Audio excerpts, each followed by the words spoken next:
from the beginning.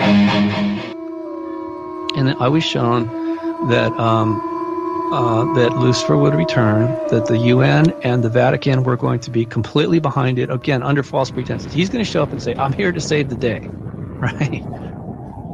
And okay, fine, you know. Yeah, of course, ahead, you can say it. whatever you want. But I've always hated censorship. It's the internet.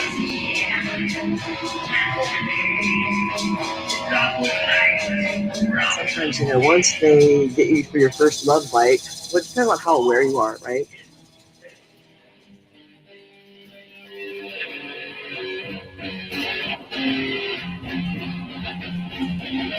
I forgot my bullets. I never had a gun. Here I am left standing. Am I the only one? For what I see, memories have guilted me. I'll never see the sun. First of all, as we know, the Anunnaki and the Draco are enemies.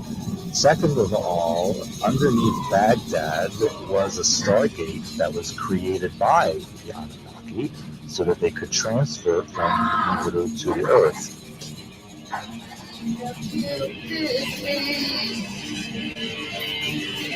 I'll never see the sun.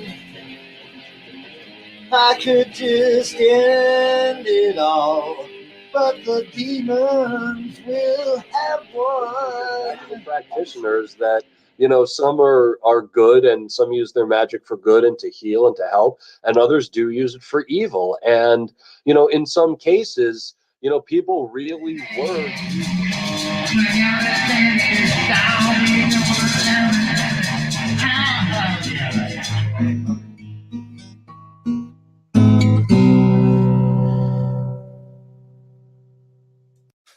This is too much sometimes.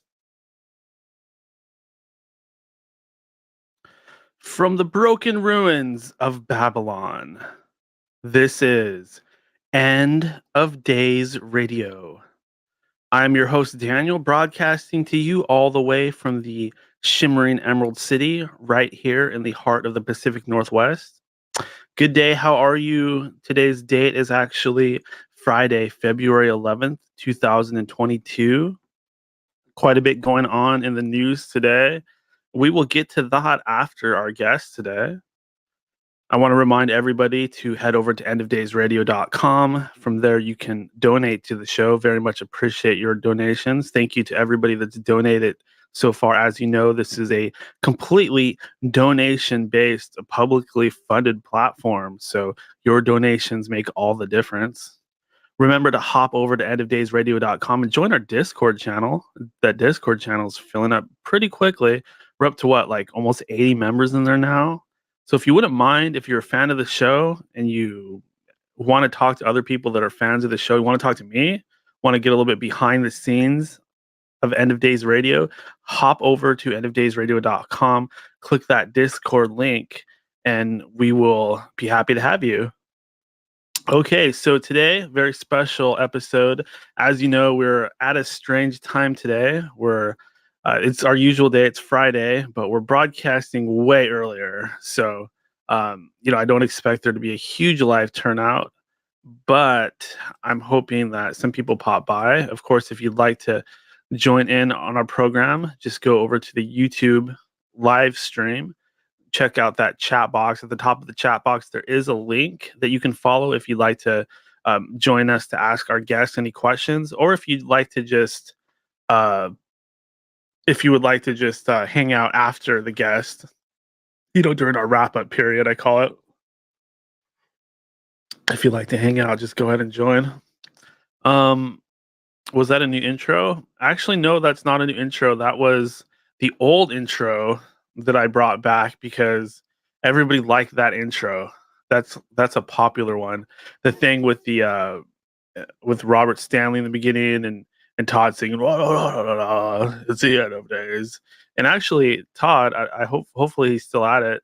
Him and his cousin Eric are working on a new intro, so a new new intro, which will be completely. The last time I wrote the lyrics, this time Todd and Friends. That's what I named his band, Todd and Friends, for now until they think of a cooler name. But they're working on a new intro completely independent from me. So I won't be writing the lyrics. I won't have anything to do with it. So it's going to be completely their creation. And I personally am looking very much forward to it. Now, on to our guest, because we all know that I could just keep running my lips endlessly. Our guest today is named Suki. She's an artist, performer, and entrepreneur from Germany. Having roots in Indonesia and having spent years of her life in Bali, she finds it interesting to see the differences between a mostly atheistic Western culture and a more traditional place like Indonesia, where religion and spirituality is a very important aspect of life. So some big differences between the East and the West in terms of how we view spirituality. She has done and seen many things, too much to fit in a bio, but adding her recent spiritual experiences and awakening, she has some things to talk about. Nice. Some comments coming in from Jafar. Spiritual awakening only starts physically. Interesting idea. All right, let's go ahead and bring our guest on. See what she has to say. 3, 2, 1, and boom. Hello. Hello. Hey, Daniel. Hi, it's good to meet you. Am I saying your name right? Is it Suki or Suki? Suki, yes, that's right. Suki. Okay, awesome. And how are you doing? Are you in Germany right now? Yes, I'm in Berlin right now.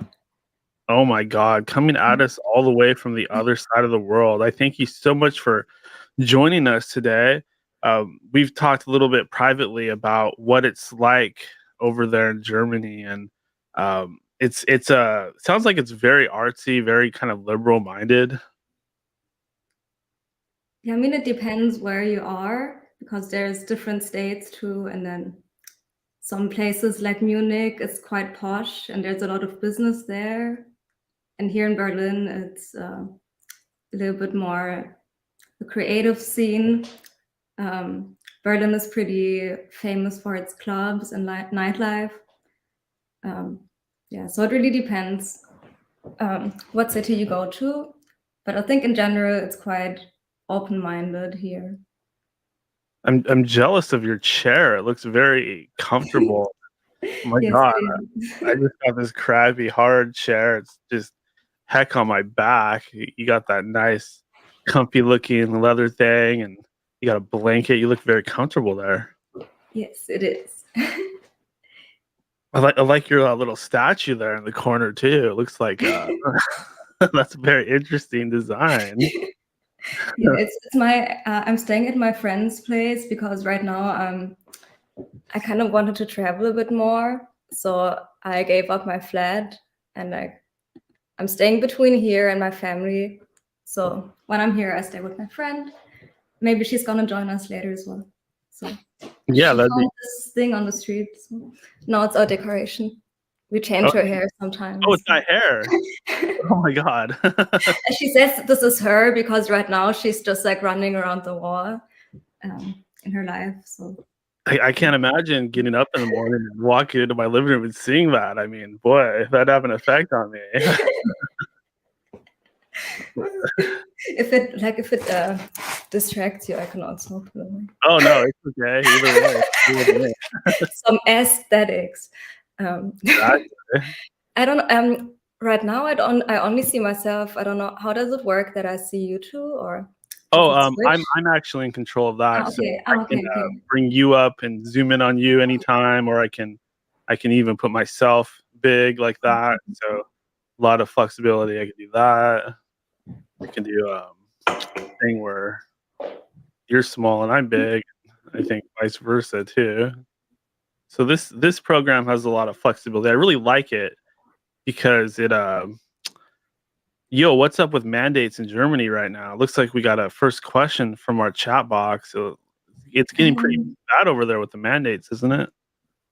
Yeah, I kind of stopped following everything all the time because things change all the time. But like you need to have the vaccine passports here, Mhm. and you need to have like the app, and then they have the QR codes. And I think right now you need 3 doses, or if you only have 2, you also need to do a test.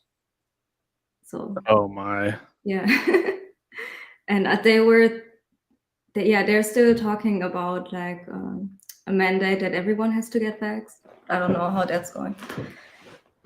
Yeah, that's some pretty scary stuff. I saw that there was some protests going on over there. Damn, that Yeah. sucks. From Sage in the chat box. Yeah, I have to agree with that. So, Yeah. Suki, it sounds like you originally grew up in Indonesia. Would you mind telling us a little bit about what that was like? Usually with my interviews, I like to start, get a little bit about a person's childhood because it just, it means so much to an individual. What was it like growing up there? I didn't grow. So my parents met in Indonesia, and then they went back to Germany. But when I was born, until like I went into kindergarten, we stayed there. So it wasn't my whole childhood, but like my early days. And then, I mean, we went back for visits often. But yeah, I think even like your first years, they contribute a lot, I guess, Oh, okay. to your overall. Well, so you were about 4 years old, and everybody packed up and moved over to Germany. Yeah, I think we often stayed for like longer periods of time, and then went back, and then went there again. Kind of moved back and forth for a while. Yeah, but yeah, we stayed some long periods over there. I mean, yeah, throughout my life, I always went back. Actually, after I graduated high school, I also moved to Bali for 2 years. Oh, okay. What was it like there? It was nice. Yeah. Nice. Yeah. I mean, actually, yeah, it was really enjoyable life. But then I thought, if I move just from home to this lifestyle, like on the island and everything is easy, then I'm gonna be too spoiled. So I was Oh, like, okay, I need to go back to Germany, live in the city, do that stuff. But now I'm kind of ready to go more into a relaxed timeline again. yeah, that's me. I'm getting too spoiled out here, just living this posh lifestyle. Boy. Okay, so when did you start to realize that you were more of this spiritual type of person? Was there something that happened or a moment in your life where things kind of clicked and you started to see things from more of a spiritual lens?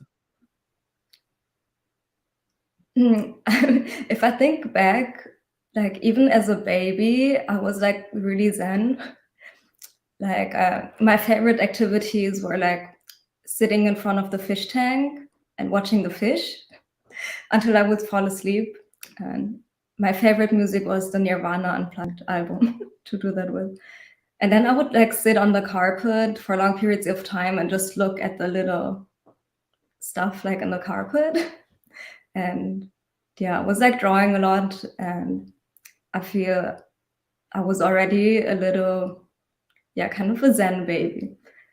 And if I look back on like pictures, I don't know, just sometimes I see it.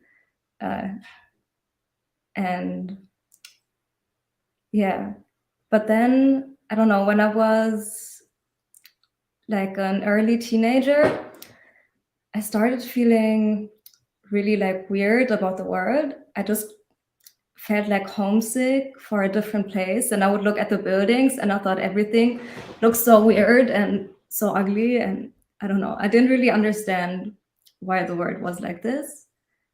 And yeah, then I often felt sad because I didn't know where that feeling was coming from. And yeah, it got to the point where I was just really frustrated because I didn't really know where I can categorize those feelings in. And yeah, then actually I had my first kind of vision. And I saw this tribe of like beings. They were like energy beings, and they had a golden hue, and they could change between like form and energy. And it was kind of a tribe of like woman or deities, I don't know. And yeah, they were just like floating around there. And then I opened a book and I pieced together some letters and it would form the sentence, "We are here with you." And yeah, it was kind of, but it looked like another planet, but it had like a golden hue, and everything there had this golden hue. And yeah, after I had that, I just knew, okay, maybe there's more going on. So I was kind of happy with that. And I always thought things are going to reveal themselves like when they want to. So yeah, I just kept on living. But then throughout my life, there were different experiences like that. And yeah, just when I read a lot of texts too, especially like Hindu or Buddhist stuff, sometimes I really feel like I've heard it already. And sometimes I need to like start crying when I read certain stuff. So like, because it feels like I resonate so much with it. So yeah, I don't know. There was probably something going on in the past life that affected these experiences. Yeah, me personally, I'm a big firm believer in past lives. Like I don't really have memories, so to speak, but I have like feelings, like certain intuitions, like certain I'll get a feeling all of a sudden like I'll be almost glimpsing myself, but myself in a past life, if that kind of makes sense. Like that feeling will come back to me like, oh, I've been here before and I was such and such type of person in the past. Do you ever get feelings like that? And I mean, in my recently, I started getting more glimpses of that. But usually for me, it's when I hear things or read something, sometimes it just resonates so much that I have to start crying. Like for me, it's always a sign if I have to start crying. I feel that I have, maybe there was something I've already been studying or resonating with before. Yeah, that makes sense to me because I've kind of had the feeling when I was I don't know how to explain it, kind of evolving spiritually. Sometimes I feel like I'm actually reconnecting to a past self or rediscovering myself rather than treading new territory, if that kind of makes sense. Yeah, and like I don't know, a lot of things are really easy for me to grasp, and it's just like when I read it's not like it's something new. I'm just like, oh, it's like you're remembering again in a way. And yeah, it's really interesting too because I'm from Java in Indonesia, and it used to be a Hindu and a Buddhist kingdom. So for me, if I read like Hindu stuff and Buddhist stuff, that often resonates. And then my family in Germany, these researchers were there some months ago from the States actually, and they researched our family tree. And they found out that we were actually Hugenotten, who were like Protestants from France, and they had to flee the country because the Catholics didn't want them there. So, and that's also the Bible. I'm really interested in the Bible too, and like I'm about Jesus, and those are the things that resonate with me. But if I read from other religions, like it interests me, but it doesn't feel like I've already heard it. Like everything sounds really new. So yeah, that's interesting that aligns. So I guess you have like memory too, like ancestral memory from what your Yeah, lineage I was think studying. I think a lot of us in the West, you're talking earlier about the differences between Eastern and Western. I think one thing is a lot of people that are Christian over here, this is what I run into a lot. A lot of them are kind of closed-minded about Eastern cultures like Buddhism and Hinduism. And if you try to kind of get into that stuff with them, they get very defensive and they say, oh, that's something different. We can't be into that. That's wrong because it's coming from a different place. But if you actually look at what is in there, a lot of it's very similar to Jesus Christ, in terms of things that the Buddha said, or even Krishna. It's actually kind of hand in hand, I think. But of course, a lot of Christians would get mad at me for saying that. Any thoughts on that? Yeah, I mean, I am a big fan of the theory that Jesus spent some years in his life in India and the Himalayas too. And like we definitely know he was in Egypt too. And there's some lost years of his life in the Bible. And I don't know, I just feel if you're a holy person, somehow the Himalayas are calling you. And like it would have been possible to go like on a road down there, and then a lot of things that Jesus taught really align with yogic teachings, and even a lot of the numerology, like how the 7 seals can represent the 7 chakras, and when God kisses you between the eyes, the third eye, which you find in Egypt too, and and in yogic and Hindu Buddhism. So, and I watched a documentary, and they actually interviewed some monks in Tibet. And at one point, one said that they have a scripture where it says that, like, I think Yeshua, they were calling him there, or so, but they said they had the scripture that describes that he was visiting there. But then at an earlier point, I think that was after the British people were there too, they said they didn't have it anymore. But like it could also be that the colonizers came and kind of suppressed that, because it wouldn't really align with what the church maybe wanted if people knew that Jesus was a yogi. And I think Jesus was a mystic. Because a lot of the things that he is talking about are, you can find them in yogic teachings too. And the way he encodes messages also through numerology, like that is a symbol of mythology. So yeah, I think he could think like, if you exist in higher dimensions too, you can write things on different levels, So if you read certain things in the Bible, it translates in a lot of different ways depending on how you look at it. And that's kind of a sign of, someone being in a higher state. And I think that's why people perceived him the way he was then. There's also the theory that he learned Reiki in Asia, and that this is how he learned how to heal people. Yeah, that Reiki healing, it always kind of raises an eyebrow for me, because I tend to be a little bit skeptical about certain things, and people, I see people charging money to heal people remotely, and my first instinct is, oh, that's got to be like a scam of some kind. But I have to kind of second guess myself, because who really knows? I mean, if Christ could lay hands on people and heal them, who am I to judge? Maybe it is possible to send people your energy, or send them your intent, and actually have a beneficial effect on them. So I think it's some really interesting stuff, to say the least. Yeah, I think it's difficult in these times, because like everyone needs money.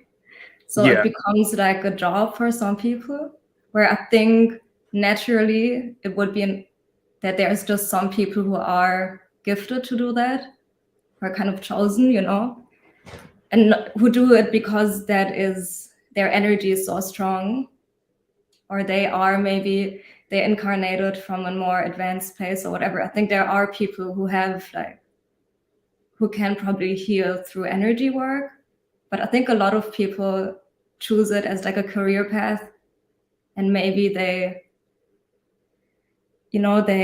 shouldn't really be doing it on a spiritual level. Yeah, I mean, when you think about it, Christ was just kind of walking the earth, and he would depend on people's charity. Like, he would stay in other people's homes and he would just kind of, he didn't really, they say he was a carpenter, but I don't think he really worked a whole lot. He was mainly just going around and healing people and teaching them, and that was kind of good enough for him to just do that. I wanted to ask you, like, in this day and age, with the climate that we're in and the things that are happening, do you feel, Suki, do you feel that people are becoming less spiritual as time goes on? Do you feel like the spirituality is kind of leaving all of us?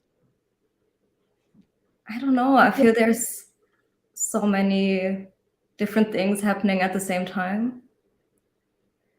Like, there's a lot of people waking up, but then a lot of people running right into the metaverse. And yeah, I don't know. I really can't tell. Because like right now in my bubble, I see a lot of people waking up, and I feel there is a shift happening, because I think the world, everything is so weird, and so many like conspiracies and stuff are coming true, and everyone's nerves are so drained from Corona. So I think it just pushes people to the limit, which then results in like a lot of people's waking up, because they kind of lose control.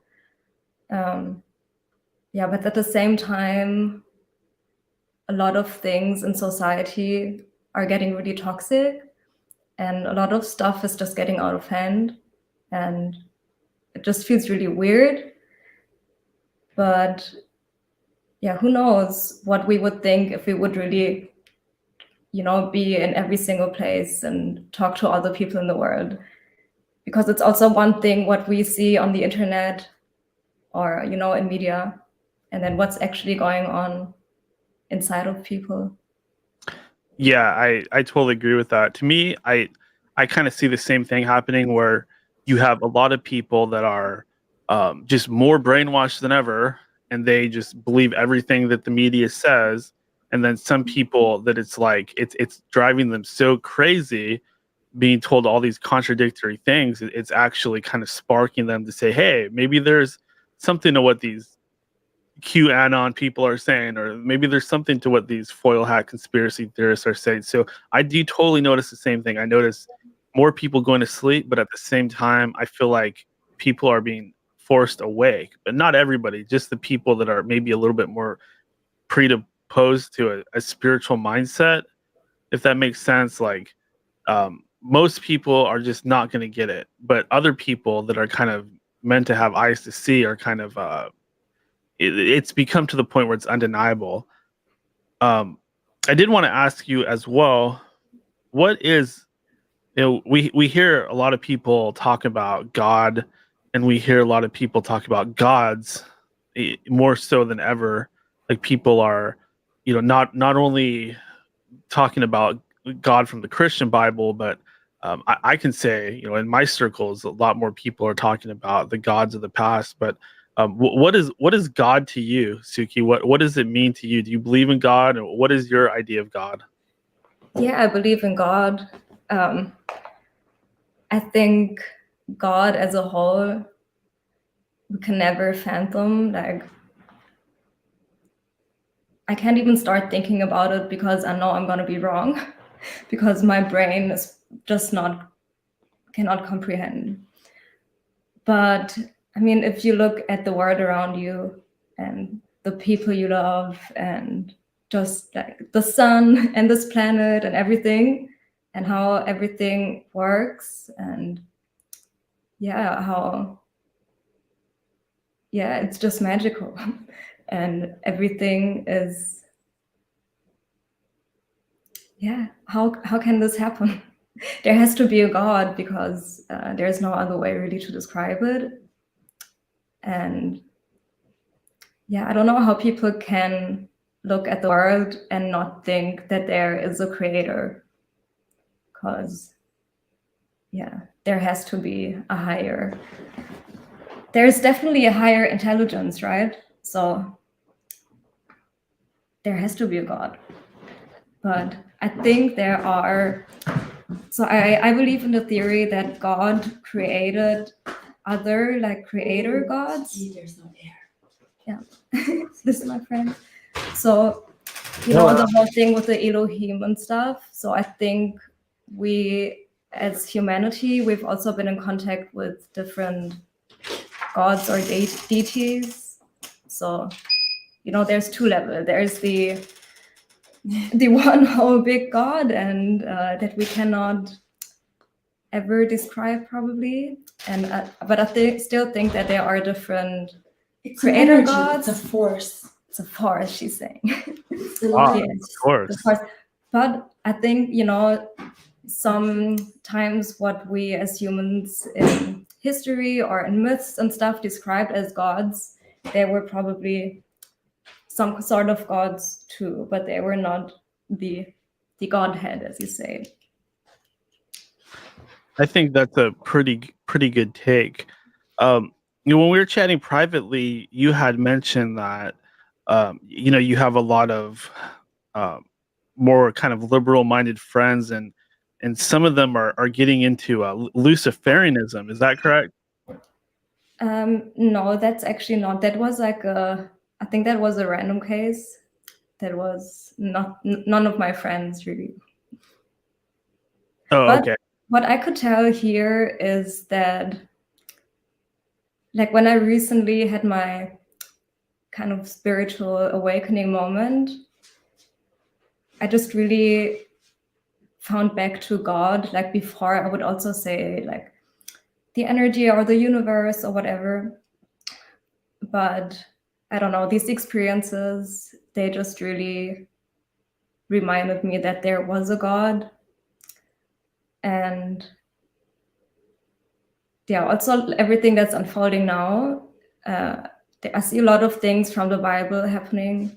And, you know, before I like this concept of everything is energy and stuff, but I do actually believe that there is a God who's also kind of a fatherly God, and that we have to, you know, the things we do in this life, they get judged at some point by, you know,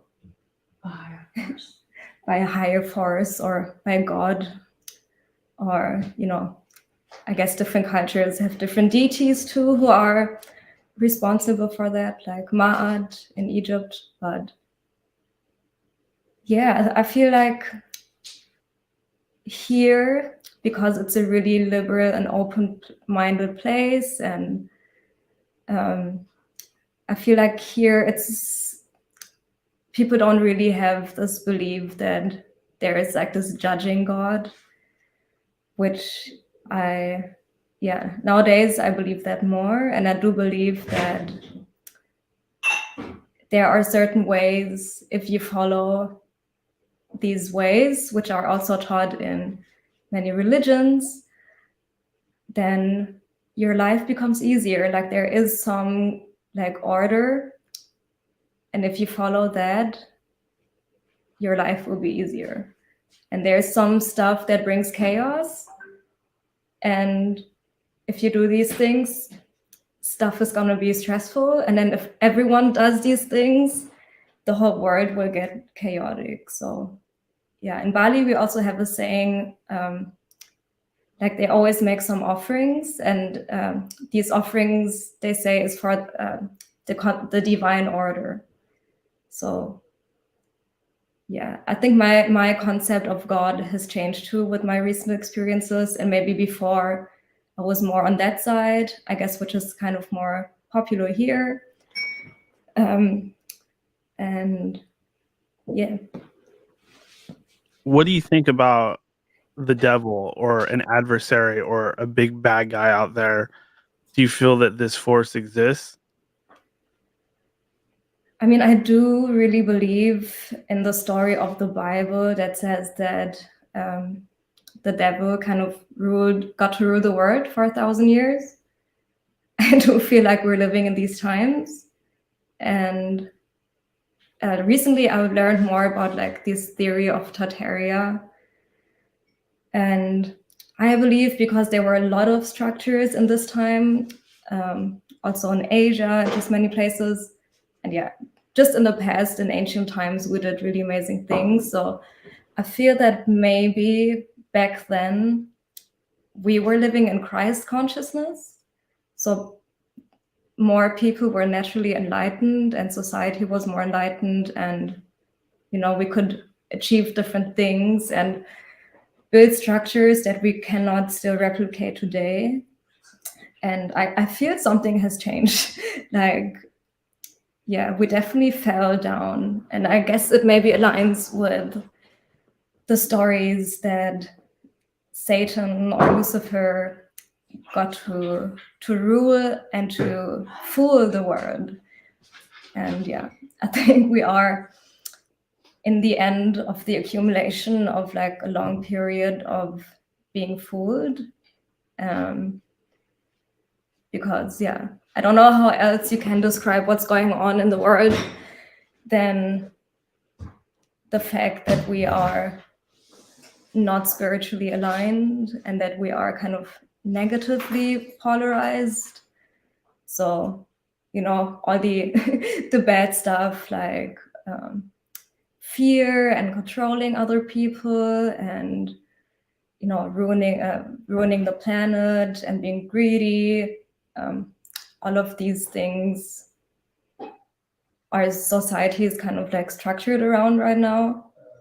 And I guess in a healthy spiritual society, we would have different values. And yeah, maybe if we get there again, we will build greater things as well again. I feel like, yeah, we've done a lot better before in different times on this planet. Well, how do you feel about maybe it just changes from there and there, from time to time. And you mentioned the third eye earlier. It's my belief that the chakras and third eye probably have something to do with psychic abilities. Do you believe in psychic abilities? Yes, yeah, totally. I mean,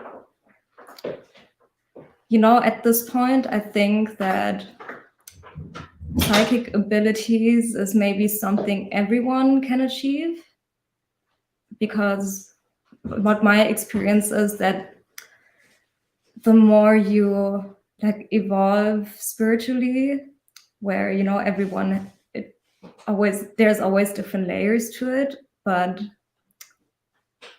the more you evolve in that way, the more sharper your senses become and the more aware of things you become. So I think maybe many psychics are just really sensitive to different stuff. And yeah, I don't know, maybe we would actually all be natural psychics if we weren't so distracted by everything around us. Like, I don't know, if you look at indigenous people, I think a lot of them have, a lot of dreams and visions and can interact with their ancestors or different spirits. So yeah, I think if we would live in a natural environment our whole lives, our senses would just be on a different level. And I guess if people have that, nowadays we call them psychics. But I also believe that some people really incarnated from different places where people from races where they were already advanced, and then maybe they have certain gifts, that they can access here. Like there are few people who can channel beings, or whatever, and there's a lot of scammers out there, but there are definitely some people who have supernatural abilities. I mean, even I think the CIA hires psychics as well, right? Yeah, I believe so. There's the whole remote viewing thing that the U.S. government had for many, many years, where they were actually funding people to remote view things. Oh, we're pouring some champagne here. No, it's just water. Oh, boy, that water's got some fizz to it. I got my coffee. So what time is it over there for you? Is it evening? It's night, like 10:10. 10, Oh, wow. 11. Oh, okay. Wow. Yeah. I mean, I got my morning coffee. You got your evening water. Oh, that's an interesting picture. Yeah, this is like the beings I saw in my vision back then as a kid. They looked a little bit similar to those. Oh, okay. Yeah, that looks kind of similar to other. I did want to ask you about that too. Like, what is your whole take on aliens? Do aliens exist? Are they just demons, or what do you think about the whole idea of aliens? Yeah, I think a lot of different kind of beings exist that don't exist in the flesh or the dimension that we do. So I don't know, I recently heard the theory too that Earth is kind of a hub for a lot of different kind of species, and that on other planets, for example, there are only feline species, so only like cat-like beings. And then on other planets, it's I don't know, what else do we have? Like different types of insects, and that they also come in different sizes and different, even some in humanoid forms. I don't know, in Egypt or many other, in South America and many places, you can see that they always have these, figures of human mixed with animal type of creatures. So maybe there's more to that as well. So I think there's a lot going on. Of course, the universe is pretty big. And I think there are certain type of beings, I don't know, maybe, extraterrestrials or extraterrestrials. So maybe they're just in another dimension. I don't know if we could see them, if we would fly around, or if we would rather see them if we, I don't know, meditate or do some kind of channeling or stuff. But I mean, I definitely think there are different type of beings and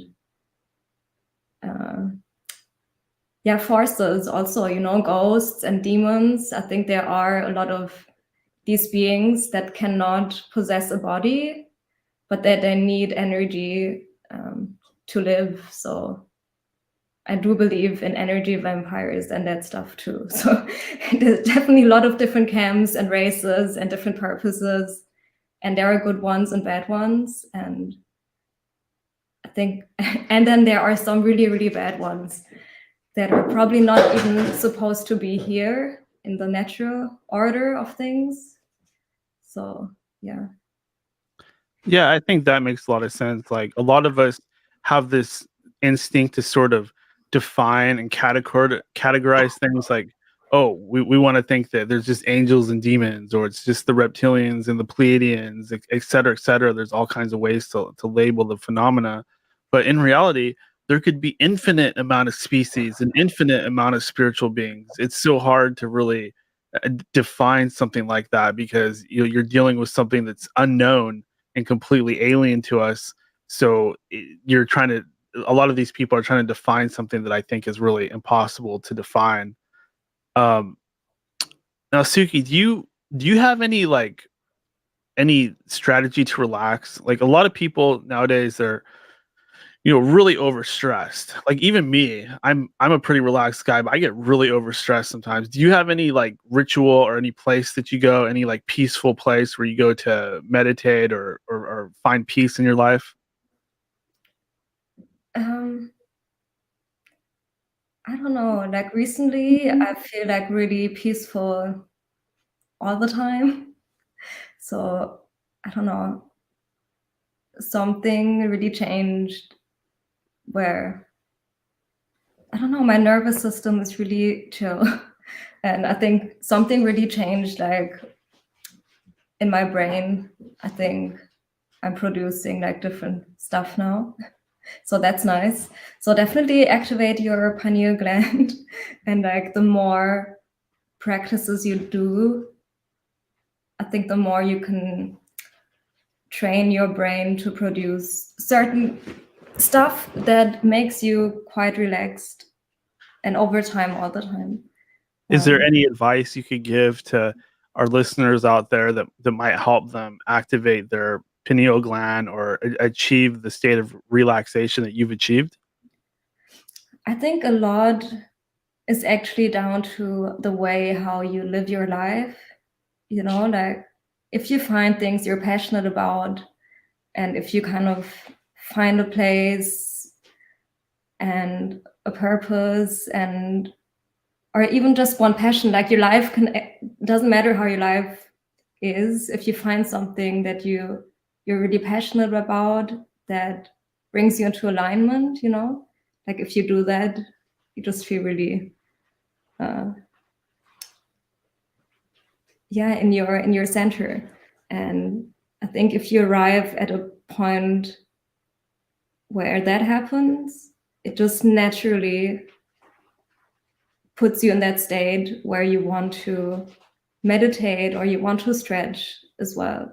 You know what I mean? Like, I don't know, sometimes you have to arrange the circumstances in your life in a certain way that makes you want to do these things. Or you just find something that you're so interested in that you want to read it the whole time. And, you know, there's a million ways to get there. It's also up to you to find which door fits. Like, you know, I think some Kung Fu masters, they were enlightened beings too, because martial arts is a form of spiritual practice too. And probably some grandma who's just doing her garden every day, like a Zen monk, she probably had an enlightening experience too, randomly at some point. So yeah. Yeah, there's definitely put yourself in a blissful state, and you know, you shouldn't have to force yourself to anything. You know, some people get there by dancing. You can play an instrument. There's all kinds of different ways to meditate as well. Like you could do it with cooking if you really, you know, do it in a meditative way. So yeah, it should be something that you like to do, because, you know, it shouldn't be a punishment. It should be a cultivation of, you know. Yeah, absolutely. I got to agree with you a lot on the gardening thing. Gardening is so peaceful, and there's something really satisfying about, you know, learning to take care of plants and seeing them, you know, flower and come to their full fruition, and knowing, hey, I did that. I took care of them. I cultivated them, and you know, getting your hands in the soil and all that. I think that connects you to the earth and the earth energies, and can kind of like how our bodies have kundalini and chakras. Well, the earth does too, and there's like an energy flowing through the earth, and somehow it's connected to our inner energy. So I think that doing things like gardening is just tremendous as far as you know, a relaxation type of practice. And martial arts too. I gotta agree with that as well, because you know, I've done a little bit of martial arts in the past, and that's probably the happiest that I've ever been, when I was being extremely healthy for one thing. Almost made me feel like I was in a higher state of mind, if that kind of makes sense. Like, I don't know if it was my pulse being quick, like my metabolism, or what it was, but when I was really in really good shape, it almost made me feel like I was high, if that kind of makes sense. Yeah, I mean, I think, you know, if we would have advanced tools, we could probably measure different states that bring you in an enlightened direction, because I think in the end it is like a really advanced science, and I do believe, you know, everything resonates, and your organs, they also have resonate. So I guess, you know, if your heart is closed, you can probably measure it, if we could measure energy more refinedly. And so if you put yourself in states where everything is flowing and activated, that's when you get into that enlightened state, you know. So this is why I think cultures like Hinduism or Buddhism, who really focus on enlightenment and spiritual practices, those monks and yogis and all of these ascended masters, they reach a whole different level than pastors or priests, you know, because they often don't really do the practices, you know, they just do the studying, but they don't get their body into that vibration. So you don't see like, I don't know, 100-year-old priests that look like 30 or who just meditate for 20 years and they look like they're a sculpture, but they're still, you know, they're still alive. These miracles that don't happen with people who don't also do the practice. So it's about your mind, your heart, your energy field. If everything clicks together, and I guess your connection with the earth too, as you mentioned with the garden. You know, like yoga, it's kind of a science that aligns you with the cosmos. So certain movements are a representation of, you know, the different planets, and it's supposed to bring you like in the same state as the whole cosmos. And yeah, so if everything clicks, I think this is when people get, you know, enlightenment, and you get like different levels in between though. If you get, you know, I don't know if you what kind of spirituality you practice, but I think you probably have had different, you know, kind of initiations. It feels that you can access different states over time. Yeah, definitely what you're saying resonates with me. The stuff about the universe and then your own body, especially because you know in the magic alchemy world they have that saying "as above, so below," and that's what a lot of people don't understand about magic or spiritual practices. Is there's a lot that we as people don't understand about the world, and we have our science which tells us certain things, but there's a whole other universe out there of occult laws that we do not yet understand. And there's certain ancient practices, you know, magic and spiritualism that that work upon those occult laws. And there's things, the way things actually work are different than what science teaches us. Is kind of what I'm trying to say.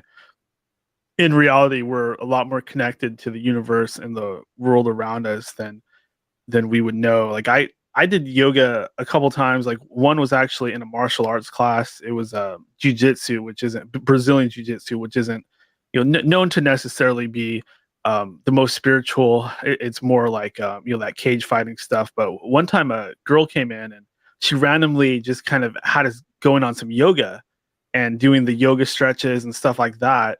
And I was never into yoga or anything like that before, but I remember after doing those stretches and breathing exercises, I just thought to myself, wow, I feel totally different. There's something to this. Somehow inside, I feel like more relaxed.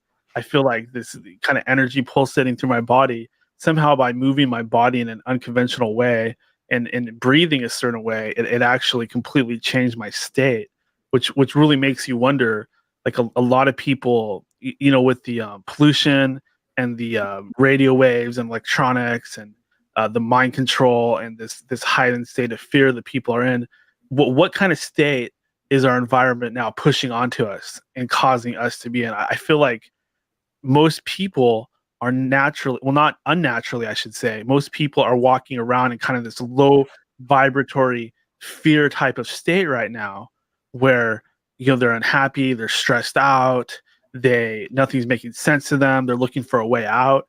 And I find that to be probably very dangerous, not only to health but to spirituality as well. So if there is some kind of dark force out there, they definitely want us to kind of walk around in this very low vibratory, low vibrational, unholy sort of state that actually makes us kind of dumber, because when we're in that state, our brain kind of gets like lazy and depressed and we don't really look into things. I feel like when I'm happy and relaxed is when I actually learn, and when I'm actually able to figure things out and be smarter. I think that this you know, this force that's taken over our governments and media and stuff like that is actually forcing us into a negative state. Would you agree with that? Yeah, totally. I mean, if you look at the world, I don't know how else to describe it than that we are being like spiritually suppressed in a way, because otherwise we wouldn't be in the mess that we were in now. We wouldn't destroy our planet, and we wouldn't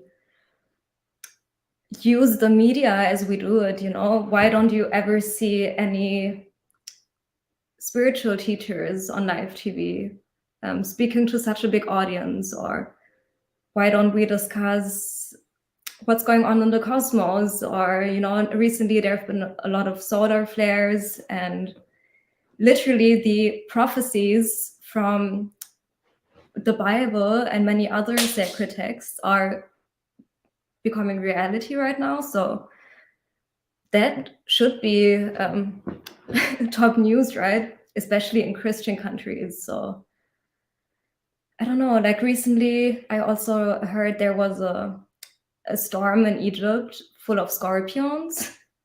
So there were 300 people or something like that in the hospitals because there was a storm, and a lot of scorpions got trapped in the storm and then bit a lot of people, and there were like hundreds, maybe thousands of scorpions inside of people's homes.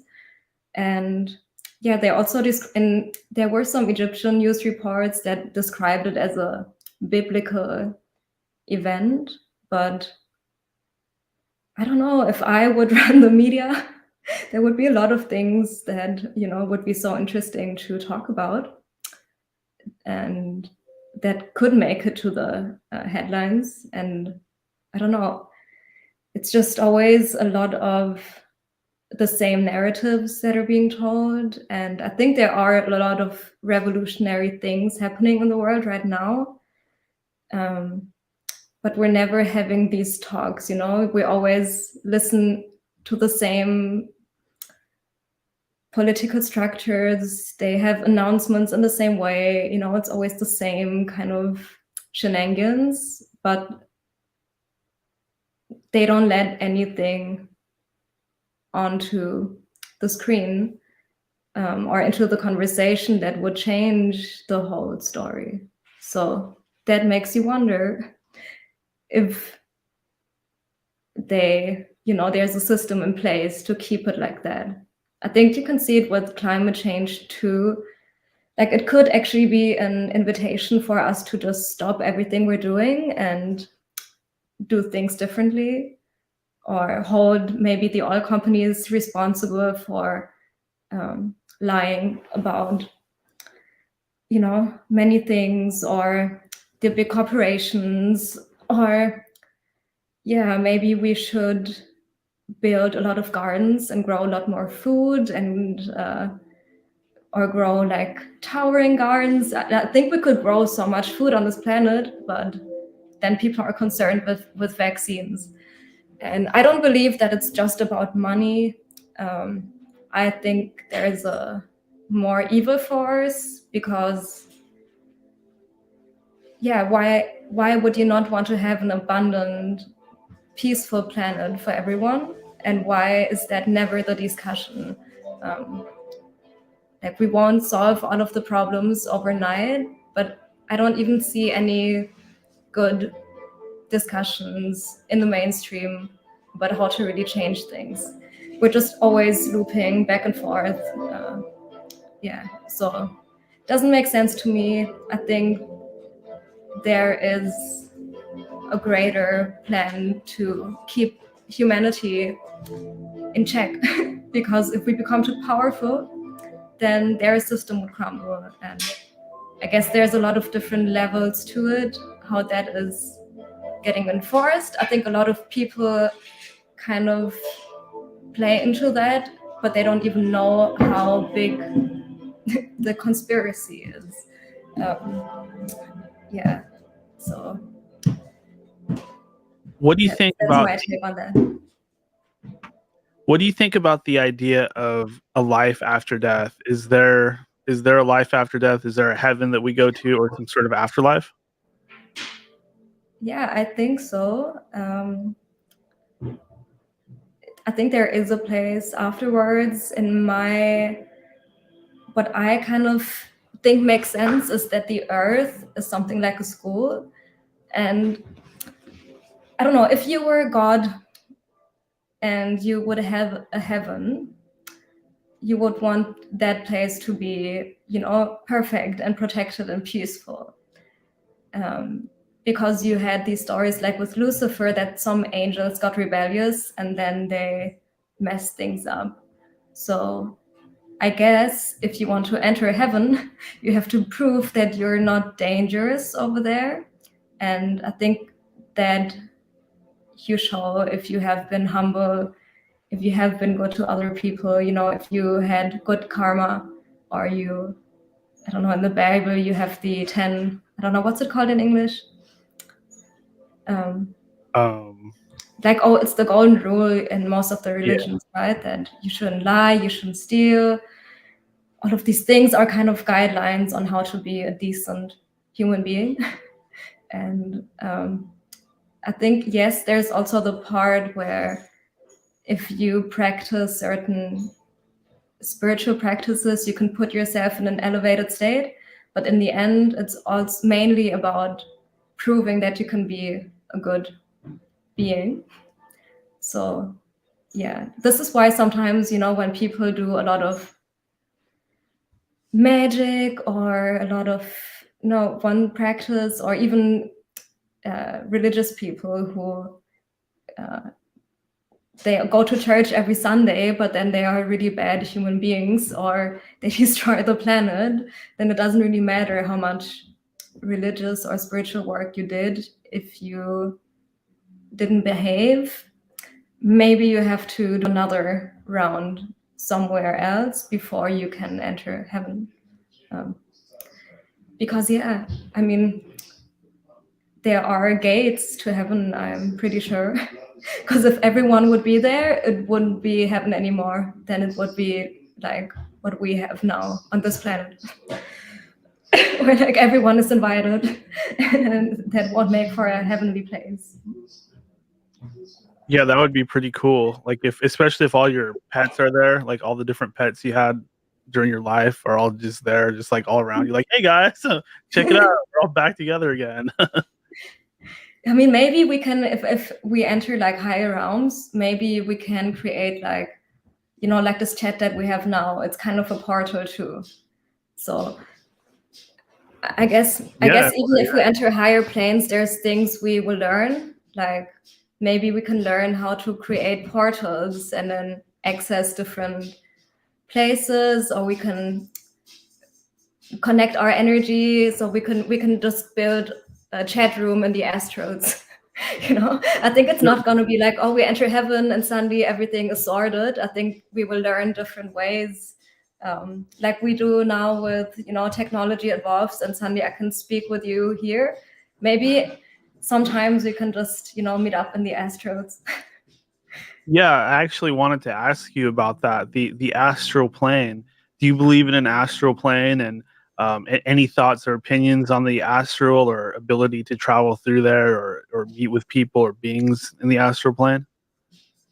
Yeah, I mean, when I was a kid, that vision that I had, it's really weird for me even to think about it because it felt so real. Like it felt like I was there. And yeah, I guess that was maybe some kind of astral travel because I never really experienced it like that before. And like 3 months ago, I had another moment. And it just felt in that moment like the whole room vibrated. And then it was like a lot of information, like kind of pouring in. And yeah, suddenly I could just, understand a lot of things and had a lot of information in my brain that then led me down,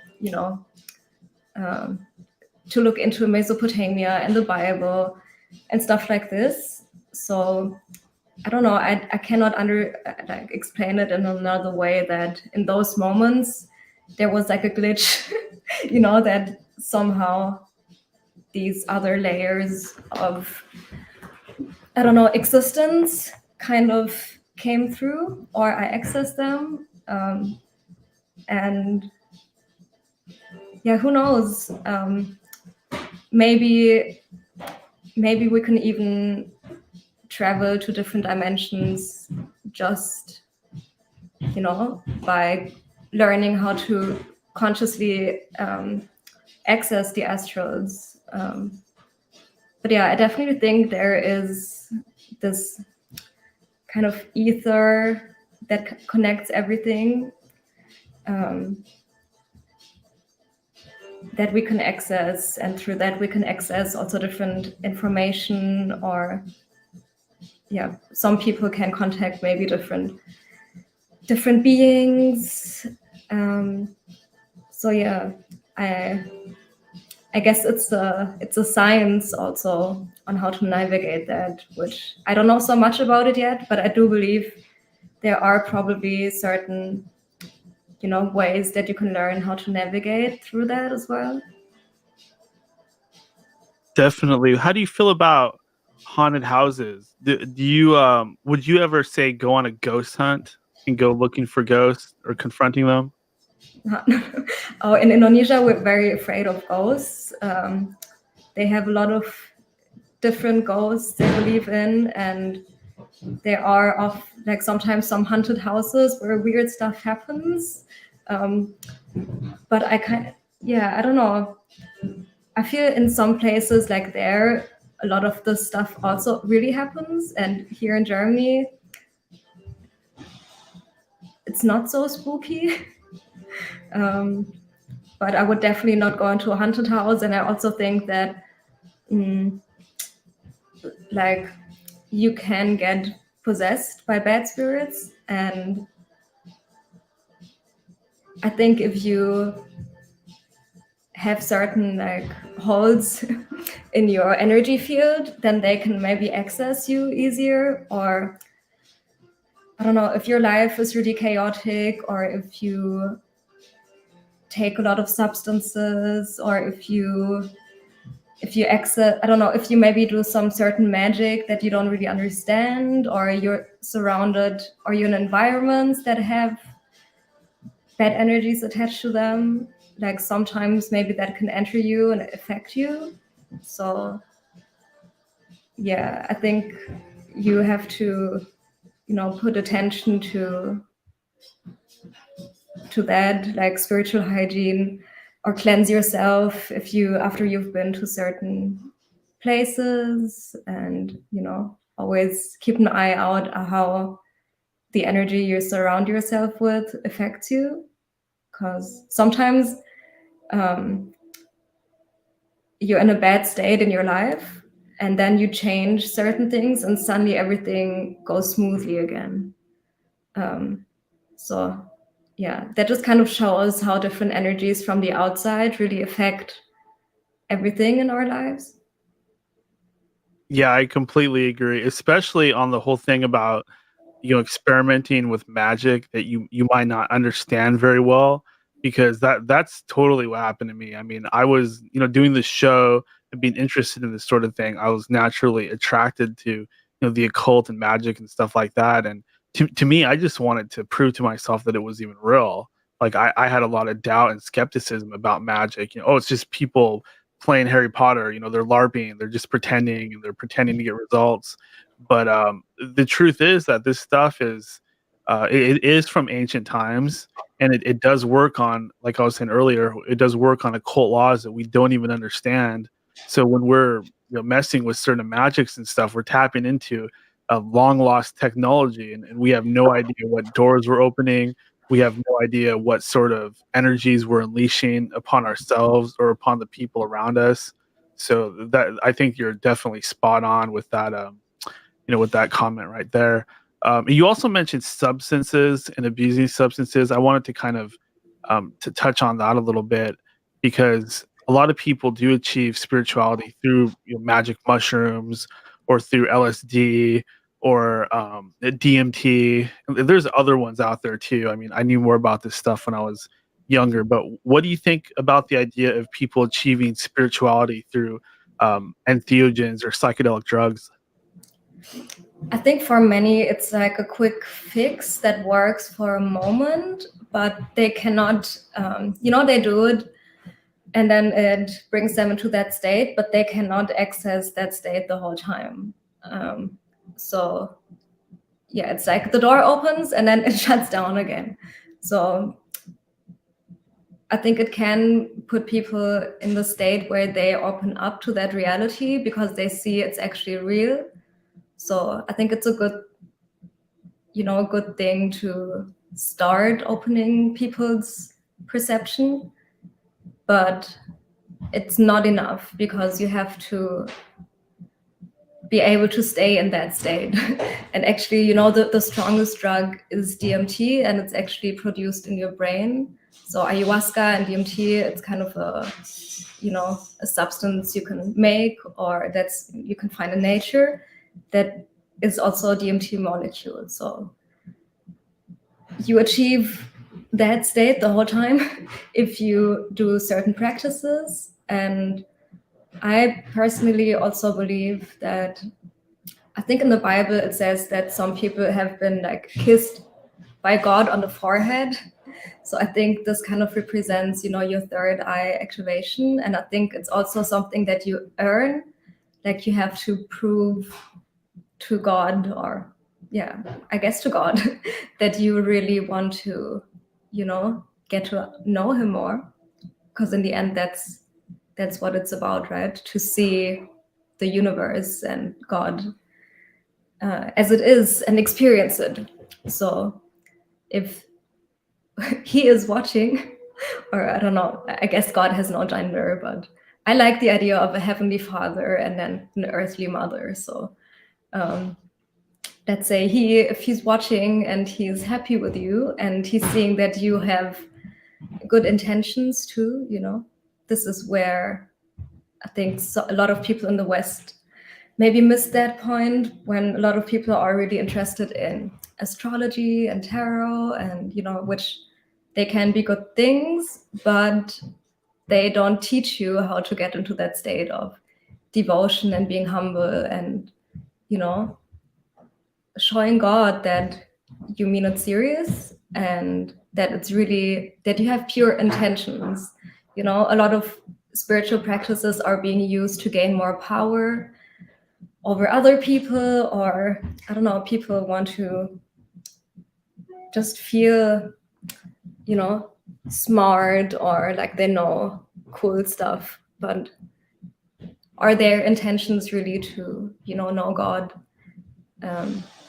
So yeah, I think it's both. It's the way you evolve as a being into, that direction, and also how you get your body into these states of becoming a vessel that God can like flow through. And, that vessel has to be pure in a certain sense, more regarding the heart. I feel like if you have a pure heart, that's a place where God wants to go, I believe. And then, of course, your body has to be in a certain state so that you can receive that kind of energy, that cosmic, godly energy flowing through you. What do you think about the idea of there being soulmates, like star-crossed lovers, or there being somebody for everybody, or like somebody that's like you're spiritually meant to be with? Do you feel that there's any truth to that whole idea? Yeah, I mean, I believe that certain things we already signed up for, and I also believe that certain things happen on different levels, like different dimensions, different realities. And I think it could also be that we have some spirit guides that are kind of working for us, and maybe they're on a different astral plane. Maybe our guides are like looking out for other guides they can work with, or people they can connect. So yeah, I do think some things have a greater destiny to them. And I don't know if everyone has a soulmate. I don't know if everyone is even, maybe different people have different purposes too, different things they signed up for. Like there are also some people who signed up for a completely different life where it's not for, their main thing to find their soulmate. But maybe certain things were already meant to be. So yeah, I do believe in that. I don't know, there's so many stories that are just meant to be, Looks like we have a question from the chat. This is coming from Hunter Crystal, and they're asking, Suki, do you think God can communicate with us through crystals? I think that crystals rather enhance certain energies. Like I think they are energy tools that you can use. So no, I also read, I think it was on Twitter, someone posted like if you have, if your energy is not aligned or not in a good state, the crystals just enhance that. So, and I do believe that in certain times, maybe we had like organic technology. I don't know, you can sometimes, I guess in like stories about Atlantis and stuff, I think sometimes we hear that they had certain tools that they had an advanced way of using crystals to achieve certain things.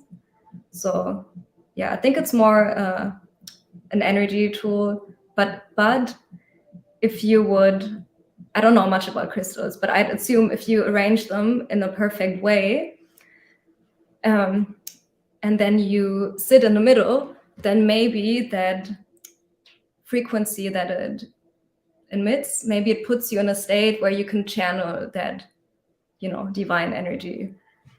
I think many temples are built like that too, or cathedrals back then, is that they have a certain geometry that aligns you with the cosmic, godly forces out there. Yeah. So I guess you can use them to enhance your practices, and then maybe they can help you get quicker to it. But I don't think they channel God. And if you do it the right way, they would just channel the bad energy you emit. So yeah. Yeah, I agree with that, especially what you're saying about buildings. A lot of times we go through our lives pretty much just ignoring all the architecture around us. And some of it's pretty intricate and fascinating. Like I live in Seattle. It's supposedly built on what's called a ley line. You have a lot of tall buildings and the Space Needle here. And of course, like in Europe, you have a lot of the same thing. You have pyramids and stuff like that in Paris and France, and a lot of weird looking Egyptian monuments and stuff like that spread across the world, and usually in different government designated areas. And we tend to completely ignore that, but it goes back to that same idea that we're more connected to the universe than we think, and maybe this evil force out there is kind of trying to destroy that connection, whether for control or to suppress spirituality or whatever that sort of anti-divine purpose is. But Suki, I did want to ask you about, and purely because the guys in the chat I've been arguing about this for a little while. What do you think about veganism? Is that a acceptable lifestyle? Is it preferred? What are your general thoughts on veganism? I don't know. I don't really care what people consume. I don't know I think, many people mean well, but the actual problem we have to solve is like growing things in a better way. And I feel if we would have, a healthy land to grow stuff on, would probably be a combination of animal and vegetable farm. Because I'm not a specialist, but I think that would create a more healthy, diverse soil. So I don't know, you can be a vegan, but you can eat tofu that's made on a land where rainforest has been cut from. So, I don't know, do you want to be vegan if it's for your health reasons, because that's how you feel better, do what you want. If you do it to save the planet, I think we just have to think one step further. Yeah, because you can also grow vegetables and tofu whatsoever in a really bad way that destroys your earth as well. But yeah, I guess the less meat you eat, the less like ecological footprint you have, you know, like a cow just needs a lot of water and land. But I think, you know, we should just go back to how our grandparents ate. You know, they just had a lot more organic farms, a lot more farms, and they would eat meat maybe once a week. So back then they probably had an ecologically more positive diet than vegans nowadays. And yeah, sometimes things are also just a distraction, you know. They give you this trend, but then ignore the overall deeper problem. Yeah, I think you make a real excellent point with the way things are grown and the way that they're prepared. It kind of reminds me of the electric car thing. Electric cars are like the main thing nowadays, and people are under this perception that they're Klausi? Ja. Willst du runterkommen? Wait. oh we're thinking that electric cars are so much better for the environment, but really you have to burn coal to make the electricity, and also they have to mine certain things that go in the batteries from the bottom of the sea, which is really bad for the environment. So I think we're sold on the idea of certain things being healthy and beneficial, but you know, if you look at the big picture, they're not necessarily. I did also want to ask you about the different theories about the Earth, because I know it's kind of a different realm, but I consider this to be spiritual as well, because it ties into a lot of spirituality, especially, you know, the Himalayas and Tibet and all that, and the Nazis and whatever the heck they were looking for. But I wanted to ask you, what are your thoughts on alternate Earth theories, such as flat Earth or hollow Earth? Yeah, I mean, I think those were like the last, you know, in the whole like I don't know what people call it, conspiracies, but like it's not even conspiracies anymore, right? But like the whole stuff, what could be actually real, what we wouldn't expect box. Those was maybe like the last thing that I was like open to, but you know, now I've been learning more about the mud flood and stuff like this, and like old maps, and I don't know, just at this point, I think, what do we really know? I do think, I do believe in planets, because you can actually get like a really good telescope and see stuff yourself, but like, I don't know. In the end, you can never be sure. Like, I wouldn't be surprised if it would be completely different. But I do believe in the theory that there is something going on in like hollow Earth. Because I don't know, like there's just something about caves and the Himalayas, and you know, there's been caves all around the world, and I don't know, who knows what's down there. And I think you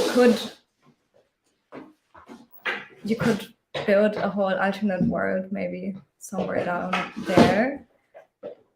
This is something I'm curious about. And I do believe, I don't know, there's all of these enlightened masters. There's all of these enlightened masters in who go to the Himalaya. Oh, so maybe they have here. Maybe they have. So okay, if you would be a really like ascended master, then, and you would chill in the Himalayas, why wouldn't you just find a cave and go there? And maybe there is a bigger story to that and a bigger cave to that. So yeah, I think caves are a reoccurring thing that pops up in even the Bible and a lot of, myths and creation stories, and in yoga, like all of the dudes, they just go into the cave and do their thing there. So maybe there's some, I don't know, spiritual, some higher forces that come through the caves, or that they can access through their, would be cool if we would see the day where maybe we would reunite. I guess they have this theory with Agartha, and you can find that in like Tibetan philosophy, like texts and stuff too. I think they mention Agartha, right? So, and this is a name that pops up often too. I always believe if something like gets mentioned a lot, there should be something to it. The same with the aliens, a lot of people talk about the Pleiadians and I don't know who else is out there right now, but there's certain names that always pop up. So if you see a pattern, there's probably some truth to it, because otherwise people would come up with like a million different beings in caves and a million different alien races, but there are certain recurring, things going on. So I don't think every one of those people is just like making up the same thing. But I don't know about flat Earth. I do believe that planets are round because there are telescopes, but maybe there's some, like we can see other planets, but maybe if they make pictures from the Earth, maybe they could alter them, right? Because we can look at the other planets, so we can kind of prove that ourselves, but we rely on satellites and stuff to give us images from our place. So I guess there is one, little possibility that it could be different. But right now, I stick with imagining the Earth as a planet. But, Yeah, I mean, there's also cognitive dissonance, and some stuff is just hard to rewire. But I think there's so many things that are completely different than what we understand, and sometimes the brain just needs some there's probably so many curtains, like we think, oh, now we found out what's the reality, and then on another level it's like completely different again, and then suddenly we're just a fractal inside of this thing, and like everything is a hologram. And there's even in the Bible like stuff where the sky like falls down and stuff like this, right? Yeah. So I don't know. Can be. Yeah, I mean, I've had the same experience when I got into the flat Earth stuff. I just got into it purely because I do a show like this, and it's something you're guaranteed to come across eventually, and it just ruins certain things for me, like watching Star Wars or Star Trek. I'm just looking at like, nope, that's not real. I mean, like it matters anyway because these are fantasy shows, but I totally know what you mean. It can kind of confuse your brain looking at the world.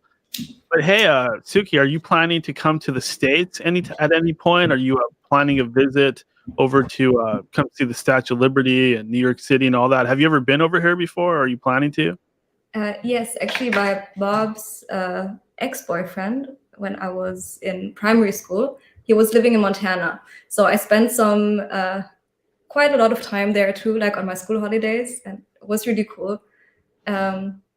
And yes, actually, I'm planning. I have to go to New York to visit some people, and yeah, I feel, now I have been in Berlin for a couple of years, so maybe some places in the States would be interesting too for like creative work. But now, since I had my awakening to some of these realities, and like a little bit, these rabbit holes, since then I have been more on Twitter, and I actually found like really sweet people over there, and I would like to visit. And I don't know, I'm planning to get more into content creation, and I would like to learn some more with filming, and would be cool to just travel and meet different people and maybe just make some content. That would be ideal if I could travel around and make stuff on the road. And yeah, definitely, I mean, the States is a really interesting place. I feel people are more open-minded than here in Germany too. Like here, actually, it's really dangerous to speak about certain things because everyone here is so afraid with being like right-wing or like associated with being a Nazi, and like at the protests here, it's a lot of like the Nazis are kind of abusing, like using COVID for their thing. So like, and in the States you have left and right wing, and it's just like normal political spectrums. But here you associate the right with Nazis right away. And just like a lot of people are really afraid to talk about certain things because you get associated with that group of people. So I also like compared to other European countries, I feel the protests and stuff here have been a lot more mellow because I don't know, German people are not really open-minded, right? They just, what do you think? Because my friend has some experience. So my friend is from Afghanistan. I said, because I want to visit the United States because also to meet people, because German people are like not so open-minded. But I mean, if you can get into the States, go for it. Yeah, like, but what do you think about German people with COVID and stuff? They don't really think much, right? A lot of people follow the rules. Like when this shit started, I just decided not to take part in this game. So I have no opinion to that. Yeah, but most people have an opinion to that, right? To what, COVID? Yeah, with COVID. Huh? Like in Germany, a lot of people, they just follow the rules. Okay. Last time on an after hour, I had this funny talk about. That was actually pretty interesting. What about that COVID is a flu? And all the politics and what they do about it is a Truman Show around a flu. I think you're onto something. I'd say that's about accurate. Right? There's something. We're a bunch of actors in a maze. Yeah, I mean, this is how, when I woke up, it was actually like after the Travis Scott concert when that happened. So like my intuition told me something would happen. And then that stuff went down. And then that, like before I was in denial about some of these theories, but then I remembered everything again. And, also my friend, she's from Afghanistan. So when I had my moments, like we linked up, and I'm from Indonesia, and, the CIA had some interventions that led to like hundreds and thousands of communists being killed, and it's still not really recognized. I mean, it's kind of obvious that the CIA was involved, but they haven't, publicly made a statement. So I don't know if you've seen the lies and see how deep they go. Like, I feel a lot of things are not just happening like that. I feel a lot of things are kind of scripted. And you can really see that with Corona because there's a certain narrative that is being pushed, even though the conversation in the population and between the people and even in the science is changing. But then the mainstream narrative is always the same. So yeah, there's definitely some bigger picture to this, which is not just about this disease being so. Quick question: have you seen my tricot? No. That's right. No. Yeah. I think it's also they say that the only ways were those lockdowns and then conversations where people say maybe we should have rather protected the old people and like those who are in danger, and then let the rest just do their thing. Like these conversations are being suppressed. And yes, I don't know what it is with COVID. Maybe they made it in the lab. Maybe it really occurred. Maybe, I guess it happens. It's just the flu. I think it exists, but they exaggerate it because suddenly the flu doesn't exist anymore. Maybe they don't want us to talk about other stuff. Yeah. And also just so many people die of cancer every year. So many people die of hunger. So many people die of war. So it just doesn't make any sense that we are blowing this so out of proportion and ignoring all of the other problems. And meanwhile, there's Klaus Schwab and his minions, and they are literally taking over the world, and people are designing robots that look like humans. And yeah, it just doesn't come from a sane place, I feel. It just doesn't make any sense. I don't believe that humanity would choose this path if everyone would come together and think about, how we want to live together on this planet. That actually gives us good conditions with which we could all live in peace, but instead we are in whatever situation this is now that's happening. Yeah. Are you concerned about the possibility of the United States getting into a war with China? I don't know. I feel like right now there's so many things going on, and on top of these things like wars and politics, there's just a lot of like revelations happening, and I feel a lot of the signs of the apocalypse are coming true. So I don't even know if at this point, you can help certain people, you can improve certain things in the world, and you can fight for something, you can fight for certain things, but some things that are happening are so massive that, yeah, I don't know if me worrying about it makes any difference. And maybe we all have to build like our tribes and our castles, and just create our microcosms, because yeah, on a greater scale things are really crazy. So maybe we have to zoom out, and I think if you still live in the system, you are part of it and you depend on it. So you have to think about it and you have to engage in it. But maybe if we would be independent from it, that could even start online by us using like encrypted sites and kind of removing ourselves from the public sphere where people can infiltrate us. Yeah, if we kind of decentralize our lives, I guess that's the best thing to do right now, because if we depend on these systems, we are in a really dependent state, in a really crazy time where, yeah. I'm gonna get some drinks, anything you want. Ja, schon einfach irgendwas. Iced tea. Yeah. So yeah, things could turn many different ways. There's a lot of things that could go wrong in these days. But it could also be that we are in the apocalypse and the rapture is happening soon,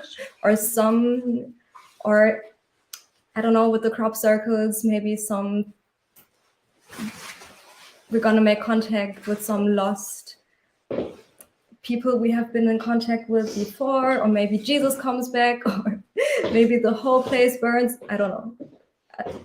Everything from wars to political systems to religious stuff that could happen.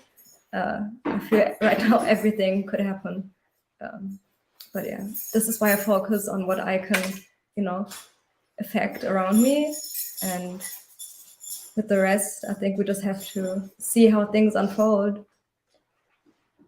What do you think about how nowadays it feels like so many people are really into their smart devices, mainly the phones, of course? It just feels like people socialize more on social media than they do in real life. Do you feel like these devices that we carry around are anti-spiritual? I don't think so. I think it depends how you use it, but I feel,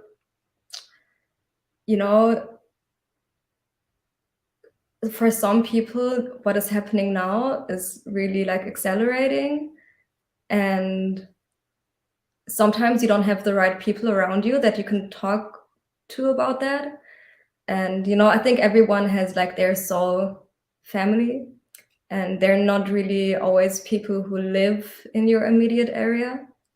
So for me, you know, and when I was on Instagram back then on that account, I was actually kind of afraid to speak about certain things because some people get offended, or they judge you, or they think you're a conspiracy theorist. You know, there's a lot of those people out there. So on my Instagram before, I didn't really feel so free to talk. And then I went on Twitter and I actually found people, like we met on Twitter too, right? So, and I met people who were really open-minded, and like a tribe where you could actually, you know, just speak what you think. And yeah, so I think if you use it like that, then it can actually put you pick up the energies of the people around, like that you interact online with too. And if that are like good people, then that puts you in a good state. Then it's maybe better to chat with them online than if you would hang out with people that are around you that get on your nerves or that suck your energy or, you know, who make you depressed or make you fall back into bad habits or whatever. Then so Yeah, that's so true. I mean, if you can get past the trolls and the naysayers and the, you know, the people with the atheistic mindset that will come at you, Twitter can be great as far as connecting to like-minded people. And you're totally right. It's so hard to find people that understand certain concepts in real life. Sometimes when you turn to the online world, you're able to actually meet that 1 in 100 person that actually has more of a spiritual mindset. It looks like we have another question popping up from the chat. yeah, one Just- more thing. Okay, like wait, I read Hunter that Crystal. question. I want to say one more thing though. I Sure. think now, you know, a lot of us find our tribe online maybe, but I think then you should all, like, if you found your people, you have to connect with them, and you each have to support each other with what you're doing, and you kind of have to create like a village or a tribe or a cult, I don't know, or a gang, you know. So I think you should all like help each other, and then maybe build something in real life too. So you can actually, out of these online experiences, maybe you can create your own communities, and maybe you could, buy some land at some point or help each other, you know, buy their lands. So it's important that with those people that are, you know, that believe in us and that want to build with us, that we actually build with them too. Because in the end, we need, you know, real life things to you know, to stand the test of time. Absolutely. Looks like we have another question from Hunter Crystal. She says, Suki, or she or he, I'm not sure about that. Suki, what do you think about the pyramids? Yeah, I think that, you know, the Earth has an energy grid, and I think that back then people understood that, and they knew how to use architecture in order to harness maybe certain energy, or to put, maybe to make certain structures stronger. And yeah, I think it's undeniable that a lot of the pyramids really line up, and then you have a lot of pyramids all over the place.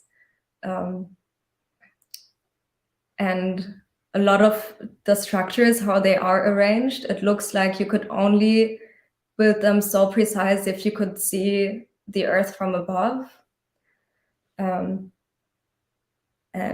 yeah, I think there's definitely more to it. Like, either there were some other beings that were in contact with us that were more advanced and that taught us, that brought maybe certain technology, or maybe people were in such an enlightened state that we could have access to, you know, certain frequency work that can maybe move certain things too. Maybe they were also the giants with some of that, right? That could be responsible for some of those structures. with the pyramids, it's something different because they actually made all of these bricks. But yeah, I think there is a greater meaning to them that is not really acknowledged in the mainstream. And yeah, there was some higher power in play that led to these pyramids, I believe. Okay, and we are getting close to the 2-hour mark. I did want to go ahead and let you hop up on the soapbox one more time and say whatever you would like to say to my audience out there. We are approaching the end of the interview, so go ahead and follow that up with anything that you would like to plug or promote. You're very interested in the Truth platform, what you're talking about earlier. So go ahead and give your last words to my audience, and please follow up by plugging yourself, Suki. Okay, I actually want to just tell one story where I think, for me, that was a really beautiful realization. Because when I had my kind of awakening moment, I somehow, Ishtar, the goddess from Mesopotamia, I don't know, somehow she was a reoccurring thing. And then I looked into it, and she was like one of the Anunnaki goddesses back then. And she had, all of the temples of Ishtar were kind of like, they call them sacred prostitution kind of temples, but I think it was more that they did energy work, because the gate of Ishtar from Babylon is also like a magnet, so you have like the different forces. And yeah, actually later on I found out that Ishtar, there's a tale that she got her own kingdom in the I think the Indus Valley. It is like, it goes from kind of Afghanistan region to India. And in the Indus Valley, that she got like her own kingdom. And then in India, they called her the goddess Durga, and she was the goddess of war. And she was like Durga was a goddess of war, but she kind of came to slay demons. So she has like all of the different arms, which represent, all of the different ways that she would need to slay the demons. And then she created Kali during a battle, and Kali, she's the bringer of peace, but also the destroyer. And then these goddesses or deities in Tibet, they're called Taras, and Tara is like the divine mother, and she comes in, different forms, different avatars that represent different things. And she is also like the mother of compassion, but also the bringer of wealth, but also the end, like she can also destroy things. So what I'm feeling right now is that this kind of divine feminine,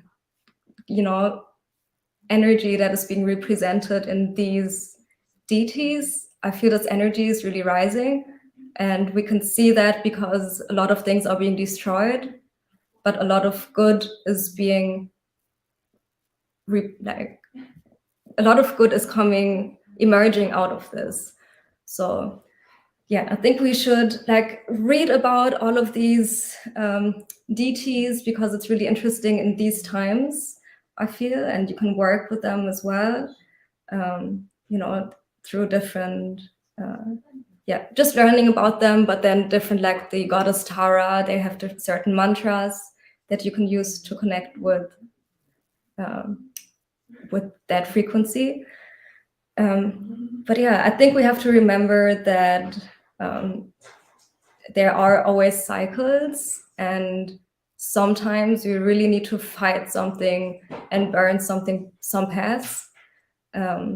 And I think, spreading the truth and looking at things how they really are, and confronting certain things that are truthful, painful to see. By doing that, we kind of slay the demons because we face them. And I think,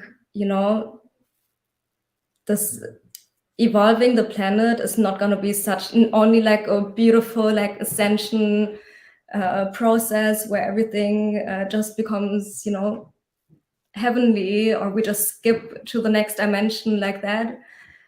I feel like, you know, it is a process of kind of facing what is wrong and getting rid of it. And for that, probably we will need to, you know, slay some literal demons, because they probably won't go away by themselves. Yeah, if you look how stubborn and, you know, advanced and how long some of these plans have been plotted for, it won't just end like that. But the more we face these things, the smaller they become, I feel. And then the more room that leaves for, you know, the new earth to rise. Yes, I think that's it. Okay, awesome. And Suki, I want to thank you for joining us today on End of Days Radio and giving us so much of your time. We almost went 2 hours there. Very fascinating stuff, and I definitely like to follow up with you in the future. You know, especially once you get your platform started. You know what you're working on or aspiring to. It would definitely be cool to follow up with you and catch up and do another interview in the future. Yes. Yeah, that would be amazing. Yeah, there are some interesting things happening too. I was thinking a lot about like, what is a strategy too that we can use now? Because, you know, you're getting shadow banned and for saying all of these things whatsoever. But I have some strategies how to counteract that, you know.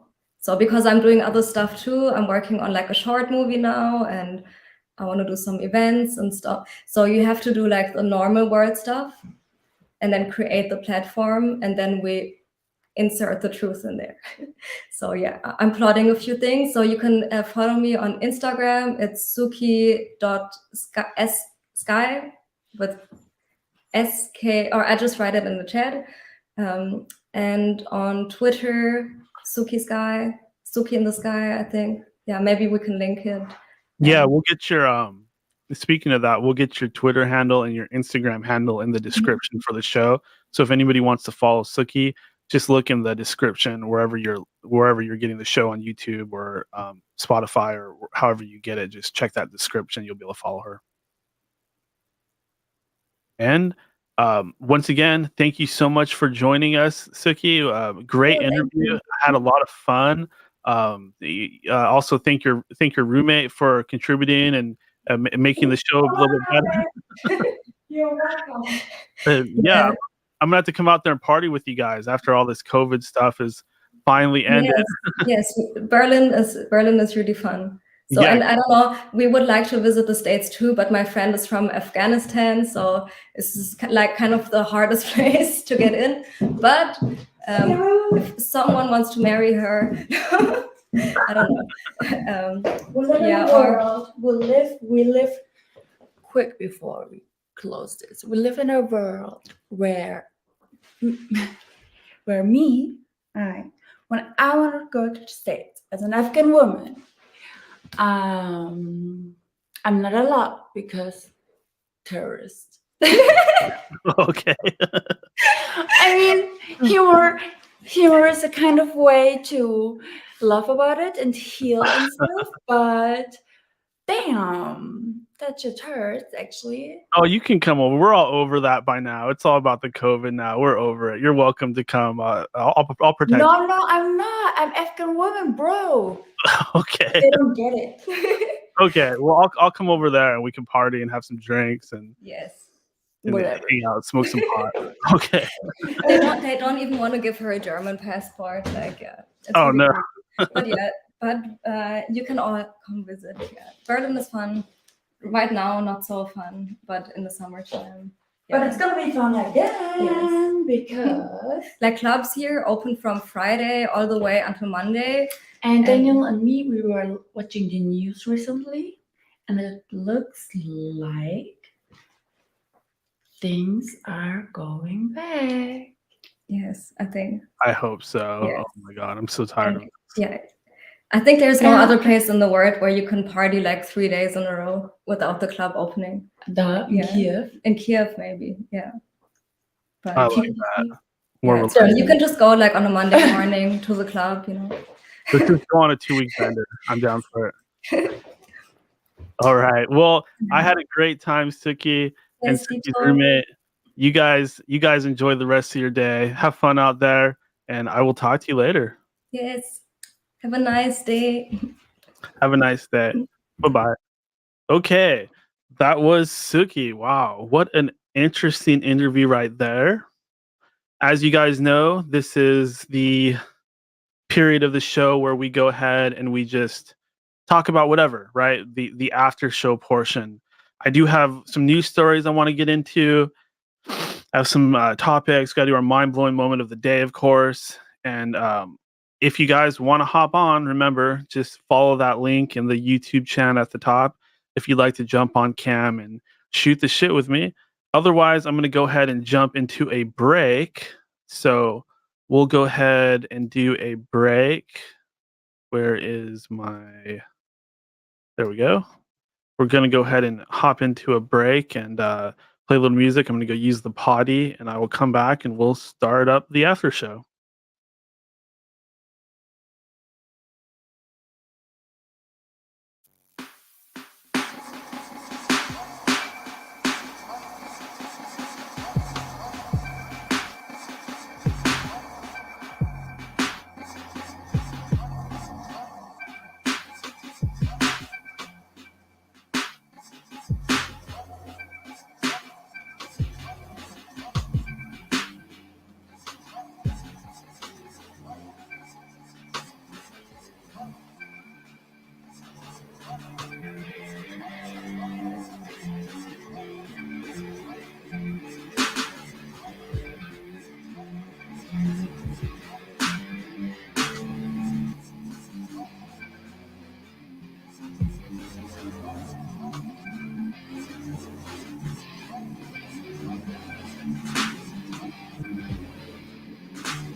Raising consciousness and awakening mankind. This is End of Days Radio.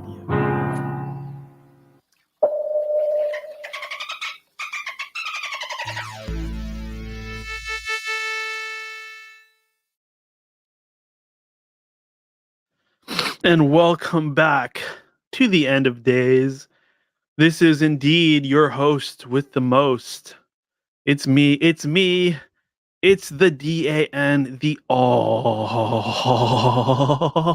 American man. Ew, disgusting. You're an animal, Daniel. You're an animal. This is me. It's the DAN, your best friend in the world. You ain't ever had a friend like me. I'm the best friend you'll ever have. I am Daniel, host of End of Days Radio, host and creator, and I need your donations. If you'd like to donate to End of Days Radio, please go to endofdaysradio.com and click that donate link. When you donate to the show, oh man, it helps me so much. Do you know the rent cost in Seattle? Do you know how much it is? I mean, I have to live here. So I have to pay ginormous rent prices, and there's like no money left over because it's so expensive just to live here. And I know, Daniel, why don't you move out of there? I'm trying, but I need money to even move. So when you donate to the show, you have no idea how much it helps me. Helps me make ends meet, helps me keep the lights on, helps me keep the server up, helps me pay for all this broadcasting software and various services to distribute the show, the live stream. Thank you so much to everybody that's donated in the past. You can donate through PayPal or you can donate through Bitcoin.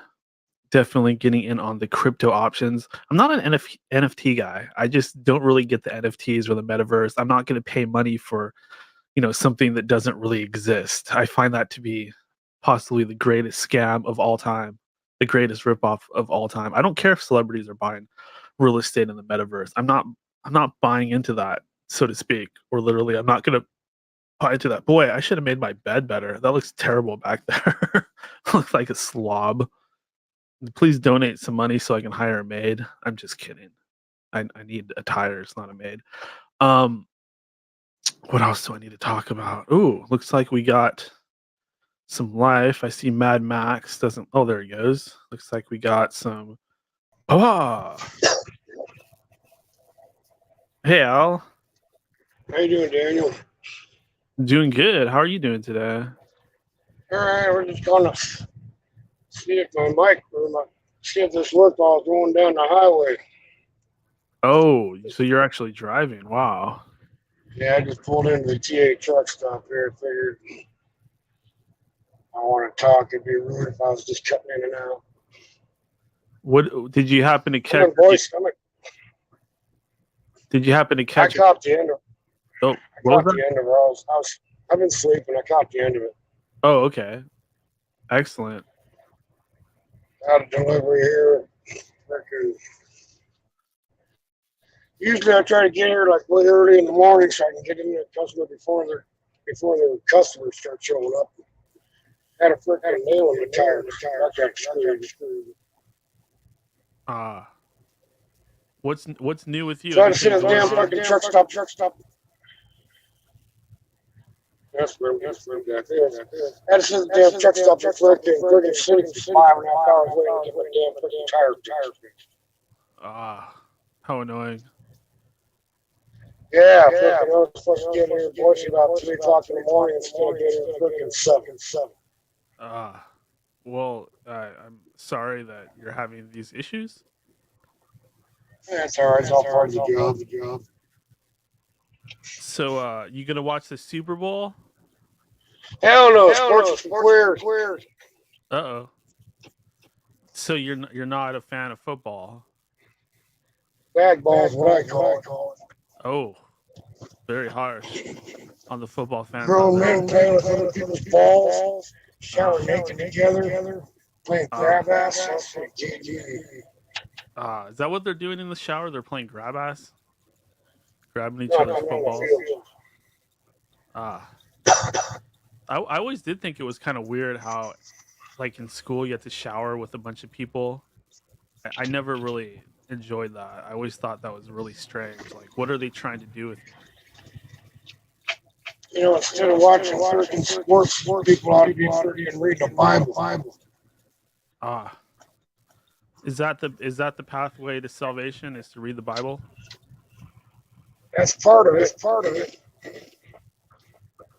Also, gotta have your heart right with God and Jesus. What about Buddhism? Is that valuable?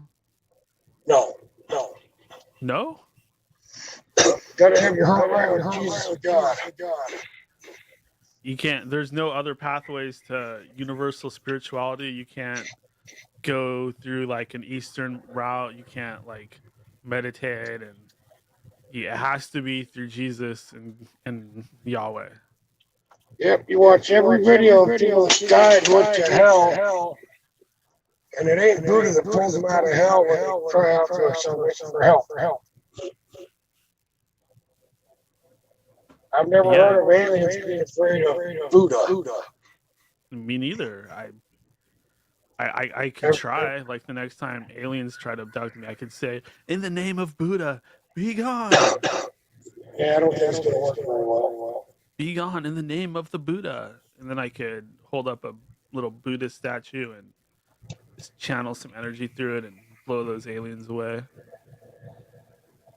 Ooh, look at that! We got looking at the screen here. Al's showing us the truck lot. Al, you kind of have a little bit of a bad connection, so I appreciate you, buddy, but I'm gonna let you go for now.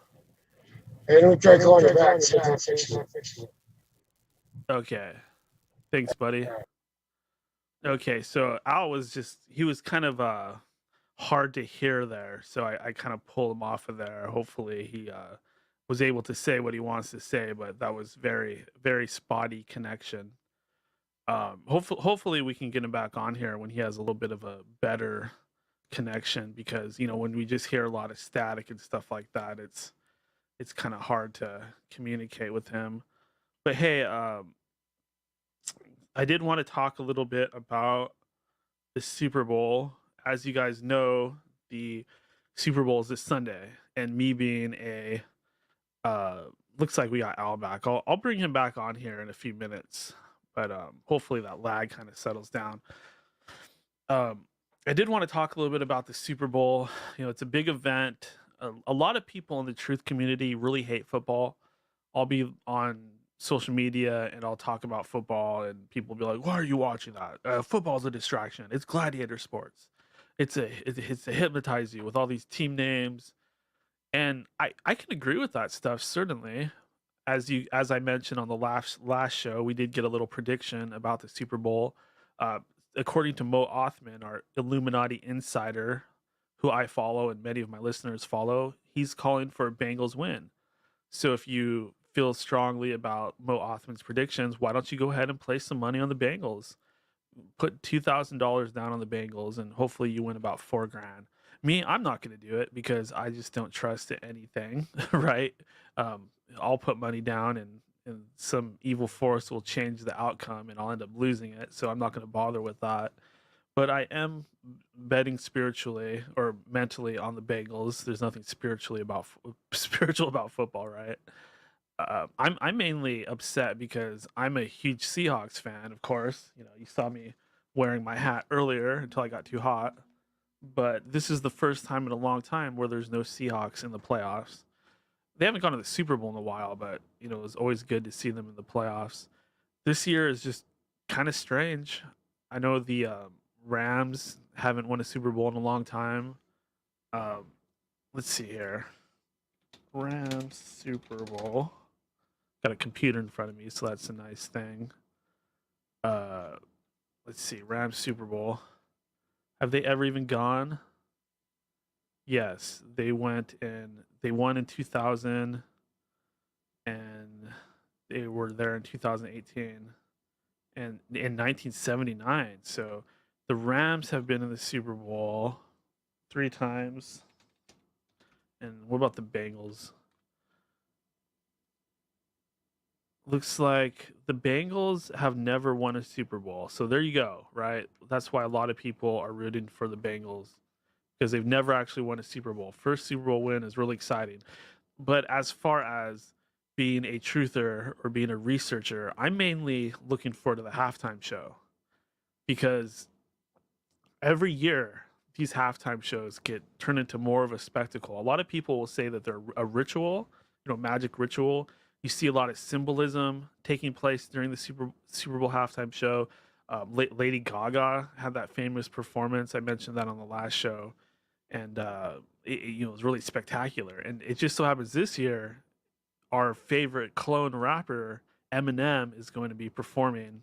None other than Slim Shady. Snoop Dogg's going to be there. If they're bringing out Eminem, that it's going to be big this year. This is the Paramount Great Reset scamdemic pandemic year, and I think that this year they're going to have something really special for us, some big mass ritual to hypnotize our minds and break us through into the next level of horrifying revelation. But we'll see what happens. I say at least watch the halftime show. That way we can decode the symbolism together and see if we can't come up with anything. That's what's fun for me. Besides the actual game itself. I like football. I totally get that most of the truth community, probably a lot of my listeners, despise football, and especially if you're not even American, you probably hate football. It's all about soccer or footy, right? Which I can appreciate. I grew up not being a huge soccer guy, but I checked out some games a few years ago.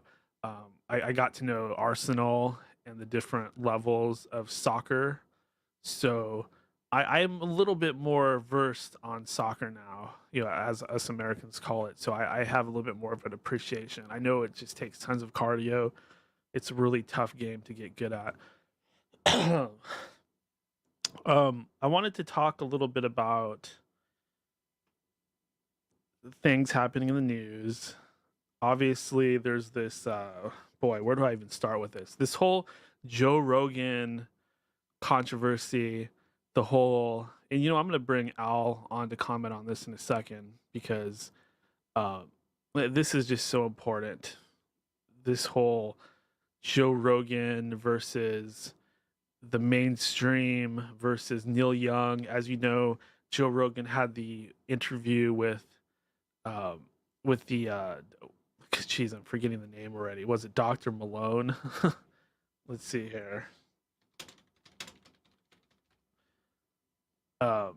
But he basically, when he put up that interview, Robert Malone, when he put up that interview, there was just a huge backlash, right, from all the people and the various liberal-minded types on social media and in the media in general that were accusing him of spreading disinformation or misinformation, they call it, about the vaccines, etc. And Neil Young actually had his music taken off of Spotify, which was horrifying for me because I just got on Spotify. This show just went up on Spotify, so I don't want anybody fucking with Spotify. But anyways, this whole thing where Neil Young demanded his shows to be removed, and Joe Dirt in the comments, he's saying he missed the end of Suki. Bummer. Yeah, go back and watch this show later. There's a little bit of the roommate made another appearance there at the end. A lot of fun, those two. But so this whole thing with Neil Young, he demanded his music be taken down, and so they took his music off of there, which I didn't even care about. I don't listen to Neil Young. I know he has some good songs, but that's a different generation for me. I was never into his stuff, so I don't care. And then that wasn't good enough, right? So they actually went in and found various clips of Joe Rogan saying the N-word on all his old podcasts, right? And they ended up being forced to take like 60 or 70 of his episodes off of Spotify. Okay, so Joe Rogan is using the N-word. He's not using it in a way where he's using it with hate. He's using it like, oh, I can say this because I'm a comic and I'm extreme and I'm unfiltered, and I'm going to say this word for a comedic response to kind of show that I don't give an F, I don't give a crap what anybody thinks, and I can say this word, right? And huge backlash. This was basically an attempt to cancel him. KG in the chat says, I hope Neil Young will remember Southern man don't need him around anyhow. I believe he's talking about the Leonard Skinner diss towards Neil Young. I didn't even know about this until this whole thing happened with Spotify, but apparently Leonard Skinner put a diss on Neil Young in one of his tracks. It reminds me of the more modern day rap beefs, like Biggie Smalls and Tupac going back and forth. But I guess in the southern rock world, you also have your rivalries and your beefs, right? But he put a diss out on him. There must be something about him he didn't like. You also saw a lot. I'm sorry, I'm stepping over myself. I also saw these pictures of Neil Young where he's covering one eye. Like anybody that's in the Illuminati does, where hey Todd's in the chat, he says hi. But they take those pictures of covering one eye. There's tons of those about Neil Young, and there's stuff like that about Joe Rogan too. So I'm a lot of people are calling this whole thing a psyop. Me being one of them. I really think if Joe Rogan was really standing up to the system with the Robert Malone interview, that they would have just killed him, right? They're probably letting him do what he's doing. Look what the outcome has been. So they don't want to take Joe Rogan off of Spotify. So now the people have been manipulated into doing the policing themselves, right? They got all these liberal-minded people out there doing the work that the media now no longer has to do themselves. They're accomplishing what they set out for, which is to get society to police itself.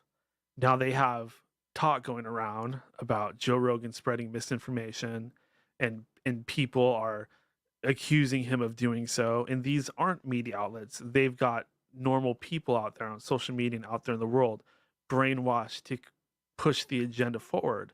And in the end, Joe Rogan ends up getting censored anyway, and he looks like a racist, right? So he's not getting deplatformed, but this general message is being put across to the public that people that speak up against the vaccine are stupid, they're tinfoil hat, conspiracy theorists, they're Nazis, they're racist, right? So a lot of different ideas are being put forth in front of our faces to hypnotize us on a subconscious level and get us to police ourselves.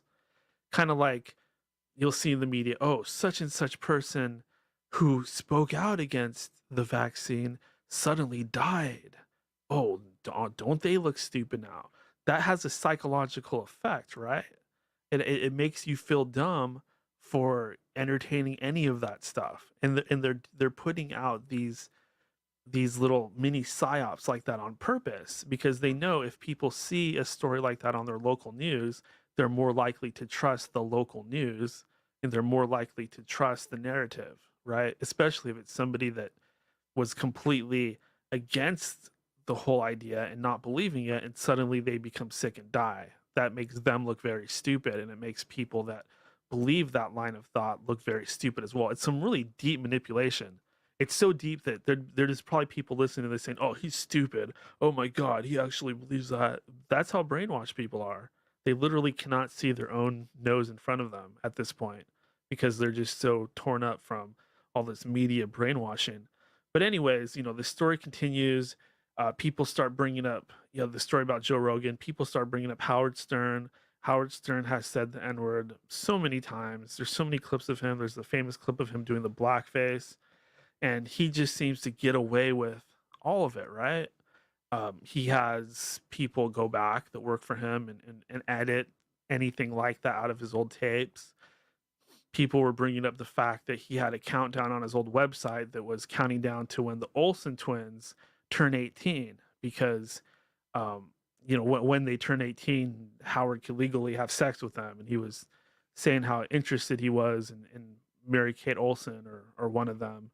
And looking back, it's like, oh my God, Howard Stern was he was talking about an underage girl and he was wearing blackface, he's saying the N-word, but yet he doesn't get canceled, and nobody seems to care, because he is so prominent within the liberal media spectrum, right? They don't want to go after him because they consider him one of their own and somebody that's really essential to push certain ideas out there in the public.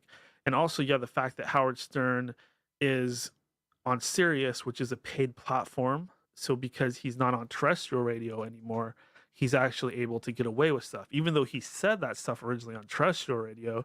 How do you go after a guy that's now sitting behind a paywall on a platform that only adults should be able to use a credit card and pay for? So you have that too. But the thing is, a lot of people are, people that have listened to Howard for many years, they don't like him anymore, or they don't like him as much because they feel like the show has become a lot more tame, right? He moved on to a private paid platform, and then he ended up making his show much more tame than it was back when it was on terrestrial radio back in the early 2000s and the 90s and the late 80s, which is ironic because you would think it would go in reverse, but he wouldn't be able to do that same show nowadays. Just like Married with Children isn't on the air, just like Roseanne got completely deplatformed and kicked off her own show.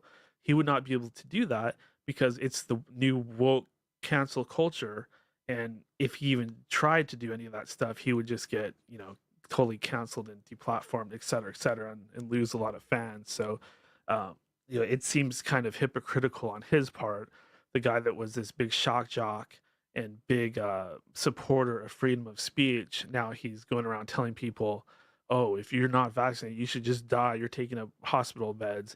Meanwhile, Howard Stern, I mean, I love Howard. I've listened to him for years and years, but he has no clue. He really has no clue. He's just parroting the mainstream narrative, and he's believing exactly what he hears on the radio or exactly what he sees on TV. He's not questioning it at all. I mean, this is somebody that has lived long enough to know that the government has lied to us quite a bit. I remember when Jesse Ventura went on his show, him and Robin actually agreed that 9/11 was probably an inside job. But see, he doesn't want to speak freely because he's actually afraid of what people think. He's afraid of what people will think of him, or he doesn't want to be labeled a conspiracy theorist. He wants the approval of all the low IQ troglodytes out there that listen to mainstream media and believe whatever they hear, that don't want to question things. You try to bring up a topic like this and they call it creepy, and they don't want you to talk about it. They just want to live in a world where they can worship celebrities and aspire to have some kind of fame in their lives, not really taking anything seriously or looking deeper on a spiritual level. And he's completely fine with that. He wants to go hang out with Jimmy Kimmel. He had a first wife named Allison, and he around the time when he did his movie, which was about staying loyal to his wife, he actually left his wife and began dating a model who he later married. She seems like a very nice woman, but it just looks a little hypocritical. The movie he made, Private Parts, was about him being loyal to his wife, and I know one of his daughters was really upset about the whole thing. She said so in the media. It's not anything that I'm making up, but she was really upset that he left his wife for a much younger woman.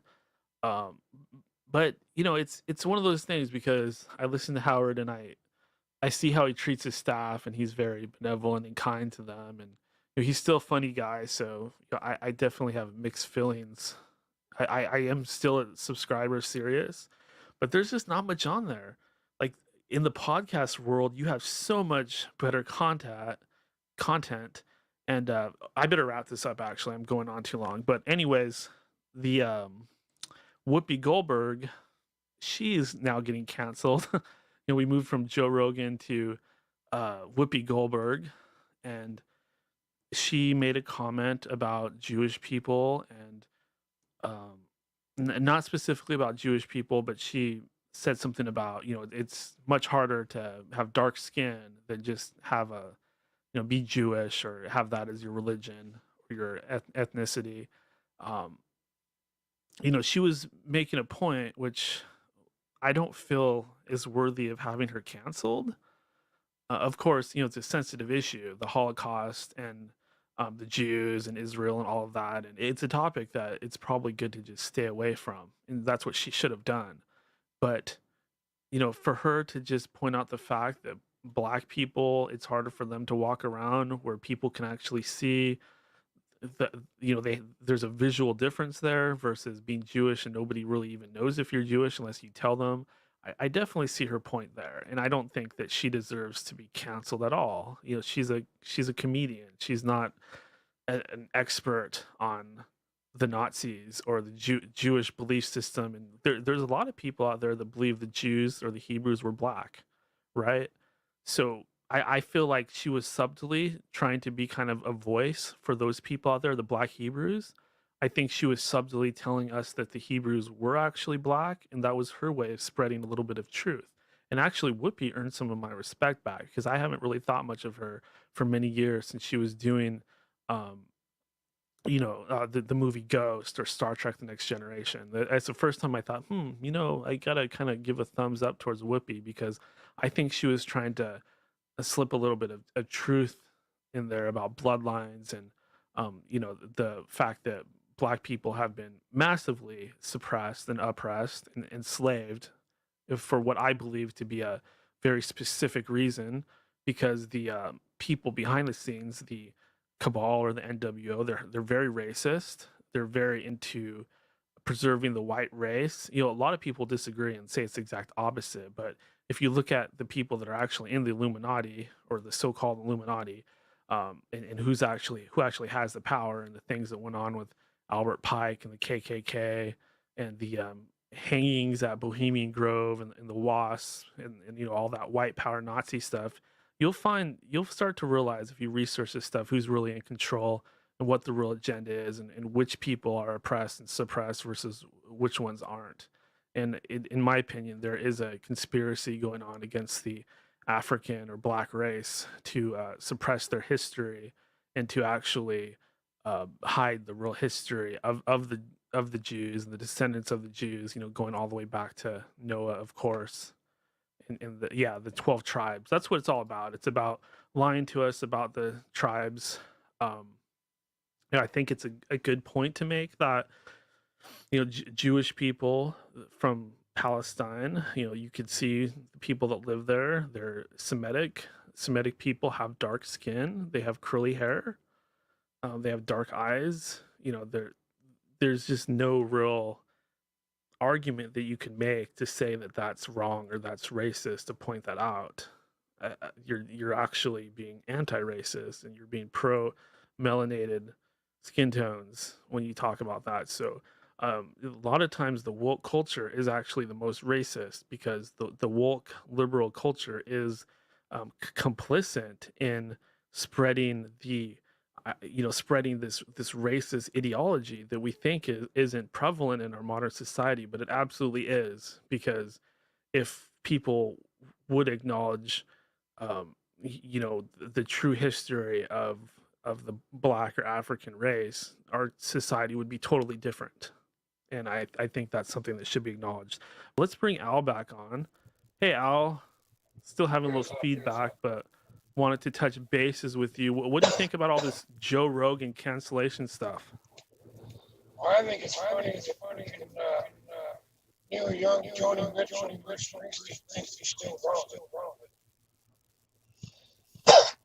Yeah, I have to agree with that.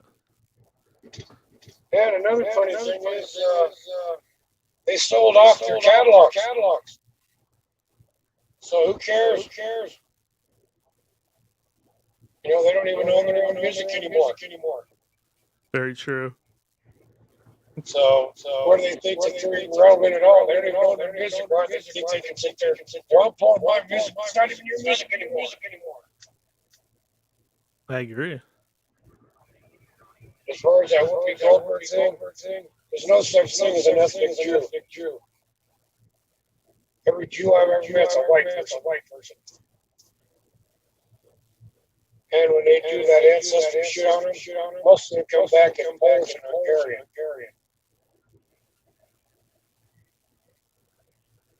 Yeah, that's that. There definitely were a lot of Jewish people in Poland. I mean, that's where they had the biggest concentration camp, wasn't it? Auschwitz? Yeah, but I'm just saying that when you do a DNA test on Israeli Jews, most of them come back to Polish and Hungarian. What do you think, Al? Do you think Joe Rogan and Whoopi Goldberg should be canceled? No. I didn't think Roseanne Barr should have been canceled. Yeah, that show, The Connors, is still on the air. I watch it. It's just not as good without Roseanne. Exactly. How about Howard Stern? Any thoughts on him? I never liked his ass to begin with. Just always disgusted with him. He's just an annoying asshole.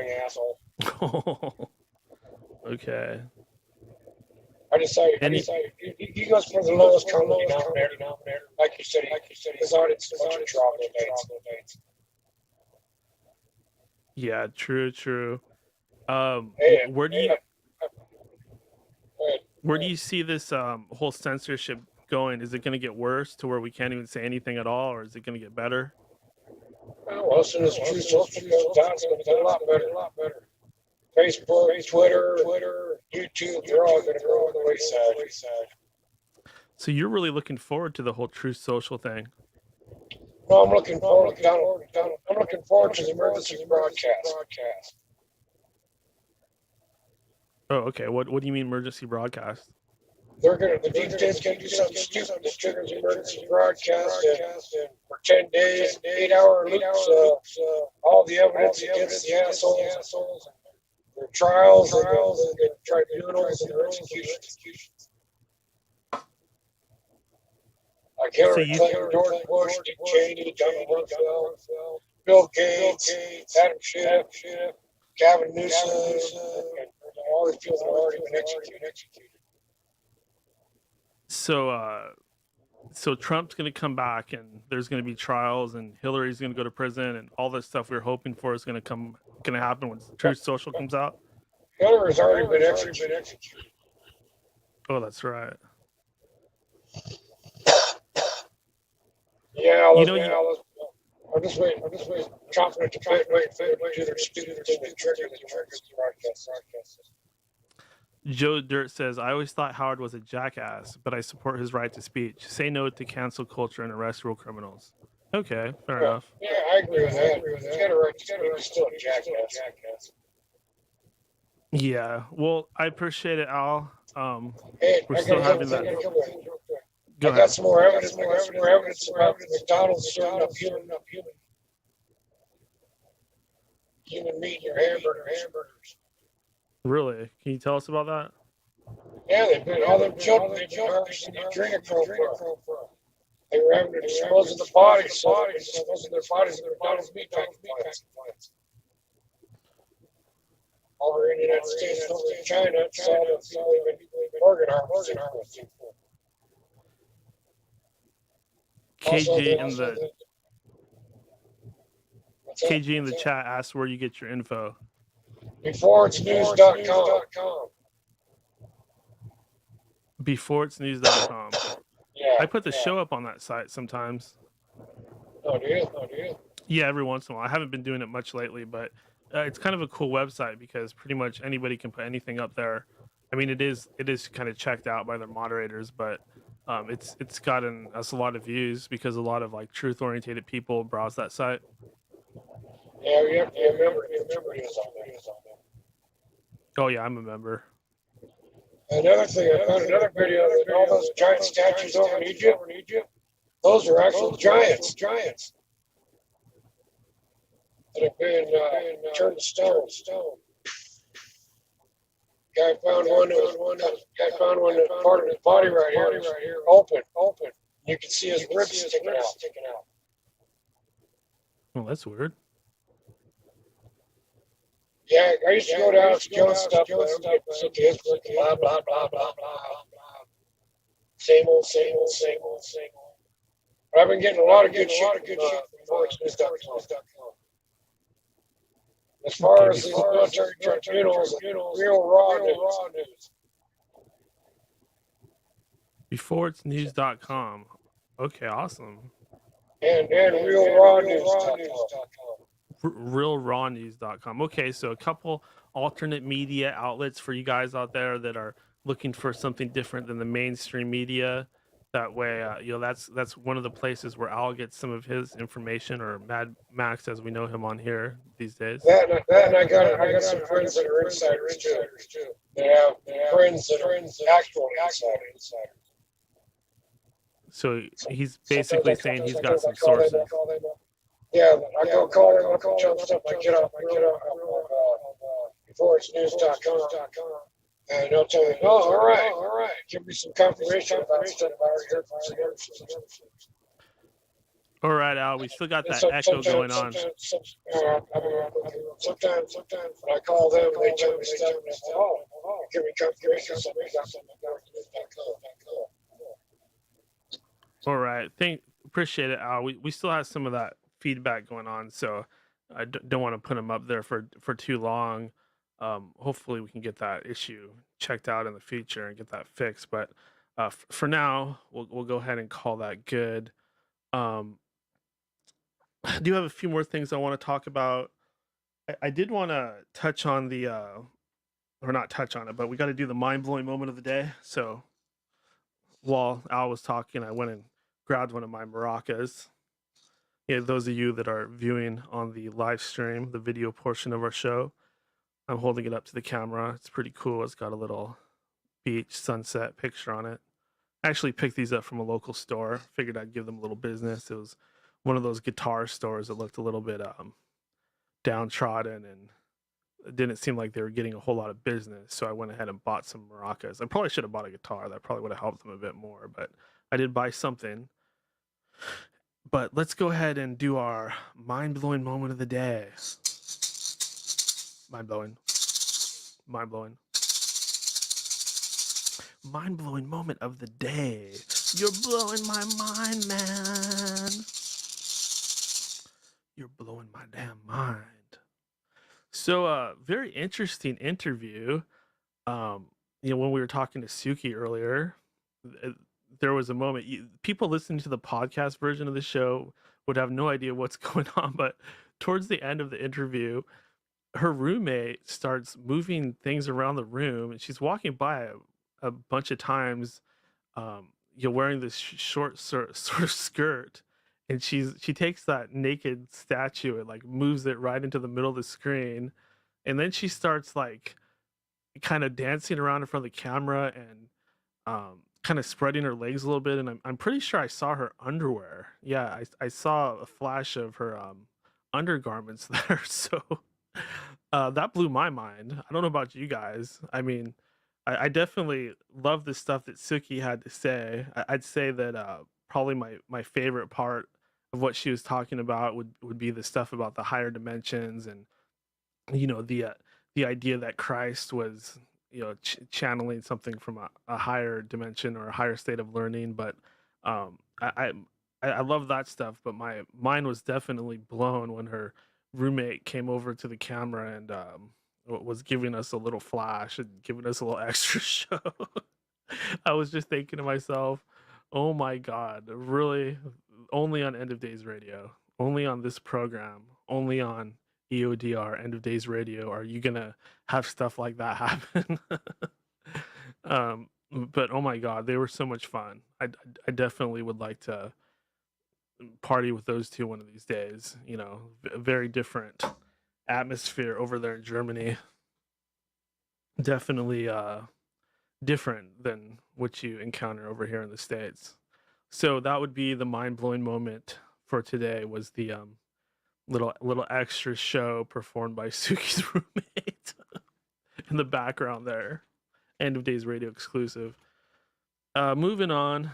Boy, I probably just made myself look like a total pig, but I'm just acknowledging what was playing out in front of my eyes. I mean, when it was going on, I was just like, I was blushing so hard. You couldn't see me because I was in the backstage area, but I was seeing myself on camera, and I was just like laughing, and I was turning so red. But my God. And I apologize to all my Christian listeners out there. I hope you're not too offended by that. So had a couple more things I wanted to get to here. A lot of people have been having problems lately with evil spirits. So excellent guest selection, sir. That's from KG in the chat. Joe Dirt says men will be men, and little picture of a arm flexing. Yeah, ain't that the truth, right? We have all this spiritual talk going on and all this higher minded thinking, and then some girl flashes her underwear, and we're just like, oh, we forget what the hell's going on.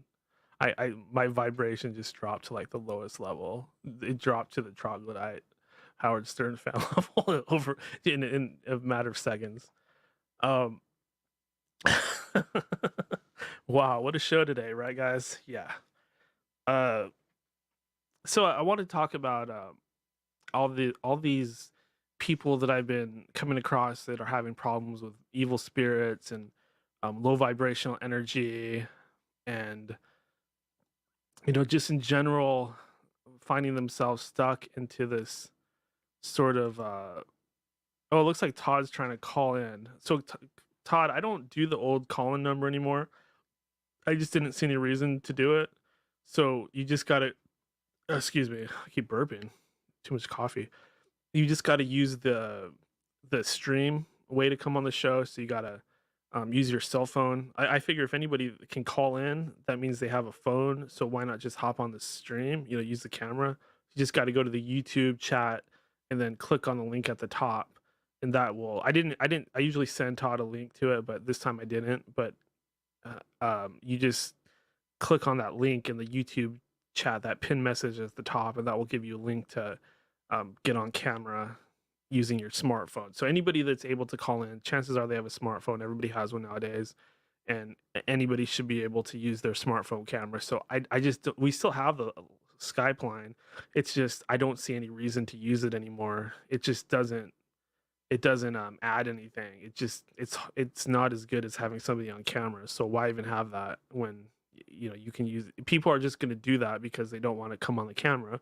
But the thing is, even if you come on that way, the camera way, the StreamYard way, you can turn your camera off. Like here, I can stop my camera and just show that little symbol right there. So you can just call in audio format if you don't want to show your face on here. If it's somebody I know, that's fine. If you don't want to actually get on camera, you just want to talk, just hit stop camera and it'll just show a little symbol for you. And that way we could take calls the traditional way too. And everybody doesn't always have to be on camera all the time. Good vibes, good vibes, good vibes. Yeah, so that's the whole point I want to make is a lot of people are having bad experiences with entities nowadays.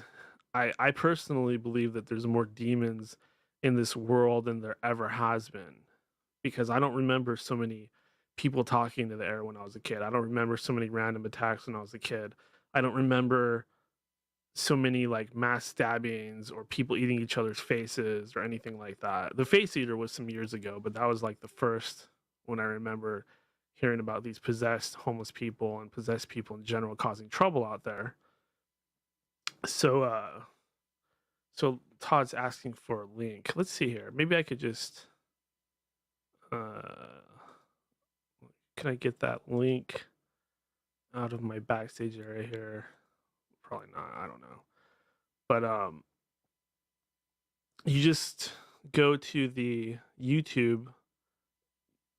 Did I not pin the message? Is that what the problem is? Let's see here. Might hear a little feedback here. I'm pulling open the YouTube chat. Did I not pin the message? There we go. So, yeah, it looks like I must have forgot to pin it because it did disappear. I do apologize for that. Boy, that's pretty crappy. I must not have pinned it or something. Let's see here. Why did it disappear though? Let's see. All messages are visible. Yeah, that's weird. Where did it go? Well, I'll have to work on that. Next time I'll make sure that that link is in there. I don't know why it isn't or what's going on there, but for some reason things got a little bit screwed up. Let's see. There. And then pull up the link. I apologize for having to stop the show for this, but I just want to make sure that, let's see, back there, put that in the chat again over on YouTube, and then pin the message. Okay, so there should be a new link in there now. I do apologize for having to stop this show for that, but I wanted to make sure. Oh, it looks like we have another gentleman on the line. Hey there, KG. Hey man, how's it going? It's going good. It's good to see a fresh face on the line today. Yeah, I've been listening to your show for a long time. Awesome. How do you get rid of this echo? The echo is we have some kind of issue going on, and I can't seem to really get rid of it today. Everybody that comes on is having the same echo, so I think that is actually an issue with the software that we're using. It just tends to start randomly, and I can't get rid of it until I stop the whole program. So we might have to go a little shorter with you today, KG, than normally, but it's still good to have you on here. Where are you calling from, if you don't mind sharing? Alabama. Alabama, nice. What did you think of the guests today? I thought you did a fantastic job of selecting that guest. And I think you could have another show with her and the roommate. Absolutely. Probably be very entertaining. Yeah, I completely agree with you there. Did you have any thoughts on all this censorship stuff going on? Yeah, I agree with you about Howard. He was a rebel in the beginning, maybe, but now he's a gazillionaire, and he loves hanging out with Jimmy Kimmel, and he doesn't want to lose his fame, or be thought of as stupid, even though we're not stupid. We just think freely. He's a part of the group thing now. Yeah, absolutely. What's that hat you got on? Is that a sports team? Just our local sports team. Our local high school. Oh, okay, awesome. Supporting the local high school. I like that. Those kids work hard to win those games. Yeah. Appreciate that. What do you think about the whole Super Bowl? Are you gonna watch? Do you have any opinion on that? Yeah, I definitely will be watching. I do not enjoy either team, but I'm still going to watch it. Looking forward to the halftime show. Yeah, same here. Hoping to get some clues. Maybe the Illuminati will give us some clues or some symbols that'll point us to what their plans are. That's kind of what I'm hoping for. I'm hoping we get some indication of what's going to happen in the next few years. Yeah, I enjoy hearing the recap of all the esoteric, occult things that were going on during the show that I missed. Yeah, we'll have to do that. We'll have to sit down and kind of go over some of it. There's some good researchers on social media and stuff. We'll see if they can kind of break stuff down for us and see if we can't relay some of the information on this show here, the next episode. Yeah, I enjoy that kind of breakdown because sometimes I miss that stuff. Do you believe in ghosts, KJ? I do. Have you ever had a supernatural experience? Never. Well, I hope that you do. I think everybody deserves a good fright in their lifetime. I don't know, man. I hear some of that stuff you talk about. I was listening to you. Actually, I was just listening to your show with E.A. Coetting back in January of 2020. You guys scared the crap out of me, man. Oh yeah, that was definitely a time in my life where I was getting into some real deep dark stuff, and I don't blame you. I don't even watch that show because I'm afraid I'd scare myself. Yeah, I actually. This will be the second or third time I've listened to it. It's just so mind-blowing. You guys talk about that stuff so casually. That's something I stay away from. Yeah, we'll see what EA's been up to. I definitely like to get him on again for we've had him on the show a few times, and he never seems to really run out of stuff to say because every time he comes on, he's got some new project or some new line of thought or something that he's into. He's always kind of evolving things, which I really appreciate. It makes you realize that there's really no limit to what you can learn, when you dive deep. Yeah, the reason I went back to that show is because the one you had the other a few weeks ago about the rebuttal to Greg. So it made me want to listen to EA quitting again. Yeah, I was sad to have to do that, but I couldn't just not respond to Greg. He was putting some very horrible things up there. So I wanted to rebut him, but hopefully I did it in a classy way and it didn't totally drop to the level. I appreciate that.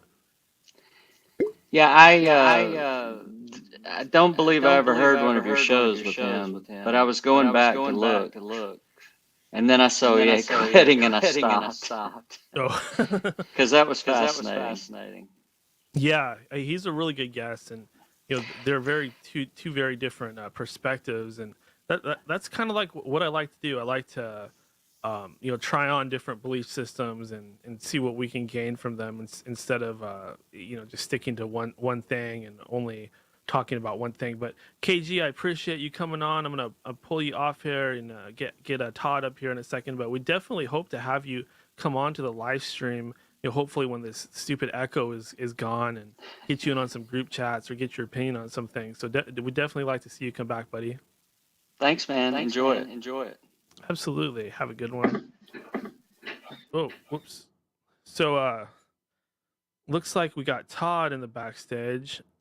Al has a comment. I watched the opening ceremonies to the Olympics looking for satanic messages. Didn't see anything. Well, that's good. The Olympics, as you know, they still get really high ratings. The Olympics use those rings, which could be like a Saturn symbology or something like that. The Olympics themselves, I mean, they're from ancient Greece, which they believed in the old gods, and they were definitely deep into the pagan mysteries, if you want to call them that. I tend to get a little dry mouth towards the end of the show because I'm talking so much, and I usually am drinking tea or coffee. This time I've been drinking coffee. I'm so addicted to it. But let's go ahead and bring Todd on. We still have that annoying echo going on, so I won't bring him on for too long, but let's get his thoughts on some of this stuff. He usually has a lot of interesting stuff to say. So let's bring up Todd the Bod. What's going on, Daniel? Not much. How are you doing? It's good to see you make it today. I'm doing so good. Yeah, I rushed home, caught the tail end of your show. No pun intended. Excellent. I appreciate you making it. I was, we always like to have you here, but our guest was in Germany, so had to do a little earlier scheduling this go around. Not a whole lot I can do about that, but in order to have all these great international guests, unfortunately, I have to do the show at weird times sometimes, and not everybody can make it. But that's why everybody can go back and watch or listen to the pre-recording. Yeah, awesome show, buddy. Since the things messing with your broadcast, I have to say something. Sunday. Daniel won't be live, but the Super Bowl will be going. So get some. Go Bengals. Go Browns. Go whoever your favorite team is. Get it. Whoever you want to win. Sunday. Monster Sunday. Grave digger. Barefoot. Bigfoot. You're not echoing. No, we are. Yeah, and it's not you. It's just this program. It's got a bug where it just every so often this weird echoing starts, and it's annoying. But I got to do a show, so I know you're at the tail end here, so I better hurry and get my comments in. On Joe Rogan.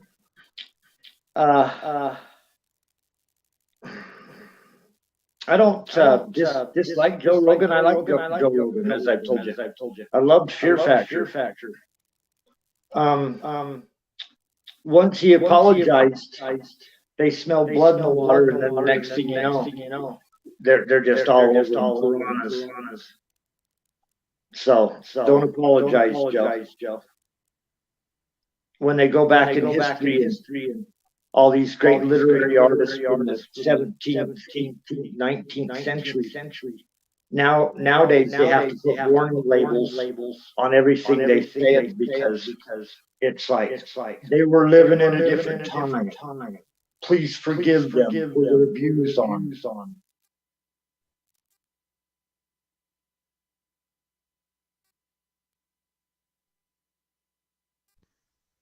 That's kind of a weird. But Can you repeat that last bit, stand Todd? strong, yeah. Stay strong, buddy. But you know, he's got $100 million, so let's not cry for Joe Rogan too hard. It's not too hard. It's not so. Freedom. Let's cry for against censorship. Let's cry for more liberty for all the citizens and truth. Cry for truth. Cry for truth. How about Whoopi? Do you have any thoughts on Whoopi? Wait, are they messing with the sounds? Any Because I thoughts on can't hear Whoopi you. Goldberg? You're talking. Oh, that's weird. Says Can you you can't hear me? Can you hear me? I can hear you. Nod your head. We got some weird stuff going on. Okay, let's see here. We got Joe Dirt here. Can you hear me, Joe? I can hear you pretty good. Can you hear me? Yeah, I can hear you. Another first-time caller or video presenter or whatever you want to call us. First time on video chat, Joe Dirt. Welcome to End of Days Radio. Yeah. It is wonderful to meet you, Daniel. Wonderful to meet you as well. Starting to listen to you. I think you were on TuneIn back then, 2016 or so. Oh yeah, we're still on TuneIn for those that like to listen to the show that way. Yeah, not live anymore. We're just on YouTube Live these days, but it's still listening to 24-hour stream on TuneIn. Yeah. No, I just wanted to come in, say hello. You got fans out there. I think you're a pretty smart individual. You know. Thank you. Any thoughts on all this censorship going on? It's ridiculous.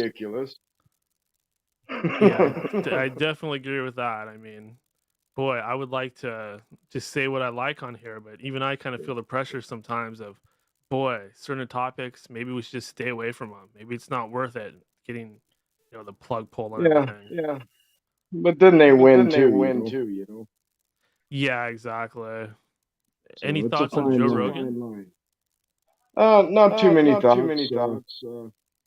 I think he's done his part in opening people's eyes, and I'm not here to judge him. I'm sure we're all. It's hard to say. When you get the position that high up, it's hard not to have doubts if you're part of that rope, you know. So, but other than that, hey, I always figure if they're attacking someone, they're probably saying something they didn't want to hear. Absolutely. Are you going to be watching the Super Bowl this Sunday? No. I haven't watched football in over 10 years. When I realized that all the men around me get so excited and angry over a stupid game, but they can ignore everything outside their door, that was the time I put sports away. I didn't want to be a part of that. Yeah, they do take it too seriously sometimes. I remember that story about that. I think he was a Dolphins kicker, might have been another team, but he missed the kick at the end, or it might have been a wide receiver missing a pass, but some fan got so crazy about it, he went in there and shot him and killed him, I think, or almost killed him. That story always makes me think. Yeah. Some people, or sometimes you have these coach dads that they're watching their kid play football or whatever, and they take it way too seriously, and they get in there and like start throwing the other kids around or getting violent towards them or towards the other parents. You just think, oh man, come on guys, it's just a stupid game. Don't kill each other over this. Yeah. I think if American men took 10% of the passion they have for some of the sports, none of what you see going on today would be allowed. But they don't. They're entertained. Absolutely. Well, it was good meeting you, Joe. We do have that echo problem going on, so I'm keeping these a little bit short. But yeah, definitely like to get you back on here and roundtable with us some other time. So you have a good day, sir. Okay, that was Joe. Let's bring Todd on just one more time. Todd, can you hear me? I can hear you. And sorry you're having. Hey, it sounds normal now. Yeah, a little bit more normal. But we are still having a little bit of that echo issue. So I want to give you one more chance to get any thoughts out. If you had anything left to say, you kind of got interrupted. No echo issue. Oh, there's a tiny echo issue. Yeah, tiny God bit. damn those son of a bitches trying to ruin your show again. That's all right. They can't stop the truth. They can't stop freedom. Give Can't us one stop more hit end of of some days truth. radio. Give us one more hit of some truth, But Todd. a little bit of truth. I started about 6 months ago going back into the Renaissance. Started going back into that period. I realized I missed something. I kind of skipped through that, skimmed through that period. So I'm looking back into it now. Boy, and that's a period. 500 years ago, we're talking. A period, from all the history we can get our hands on from our modern education professionals here. No, they're gonna freeze it. Definitely a good body of knowledge that came from that period, as well as the isn't that when the whole Bavarian Illuminati started? No, that was the 1700s. But the 1500s is where the Reformation started, the split in the church. And so I went back, started trying to get a clearer picture of what was going on in that period. And suddenly that's become one of the most fascinating periods for me here at the moment. You've heard of the Borgia, right? Say that again. You've heard of the Borgia? Popes. Yeah, that's the last name, right? Yeah, the last name. Yeah, I've heard that name. I'm not real familiar what they've been involved in, but yeah, I know of that name. Sure. Family of Italian popes. Oh, okay. Well, probably one of the 13 families, right? The black nobility. Probably. Oh yeah. Gotcha. Yeah. In Italy. Venice. Let's get more specific here for the time period. The country was broken apart into city-states from the 1400s to the 1500s. As they're coming out of the Middle Ages, the vast wealth, the most wealth was being accumulated in Venice by the Venetians. And they had an incredible fleet that was picking up goods and bringing them back to the European continent. And that's where Leonardo da Vinci and all these famous artists started popping out. And that's where all the books from Greece, ancient Greece, started being re-released. Once they come out with the printing press in the 1400s, the ruling elite, it was all the hip thing to do in that area, Italy, to buy books, because books were first starting to be printed, and they were making them affordable if you had any intelligence and any money. And art was bringing in new ideas that were banned for 1,000 years. And so that climate started to change what people could talk about and think about, and sculpture and write and draw and all that. So I'm going back to that period, and it has amazing parallels to our current period. So I'll keep you updated. Okay, awesome. I definitely like to hear more about it, but this darn echo is just so annoying. I'm gonna go ahead and cut you a little bit short tonight, but definitely talk to you next time, Todd. All right. So, normally we'd like to do a big round table right now and bring everybody on kind of at once and let them talk more, but this when we get this weird echo going on, it's best to kind of keep things moving. For whatever reason, when I'm up here by myself, it doesn't echo. So I'll just go ahead and close things down because, well, that echo is really annoying. And normally, like I was saying, I'd like to do the round table and bring on a lot of different people and do that whole thing. But it's just no fun when you can't really hear what's going on. And I pretty much said everything I wanted to today. Just a couple more things real quick. Looks like Futurama's coming back. Um, Futurama is not really as popular as Simpsons or South Park or probably even King of the Hill or like Rick and Morty, but I find that show, or Ren and Stimpy, Beavis and Butthead, but I find that show to actually be one of the best ones. Like the humor might be a little bit more far out, but I always enjoy an episode of Futurama. The humor is just so much different, and I'm really glad they're giving it another chance and bringing it back because I know that show has a strong cult following.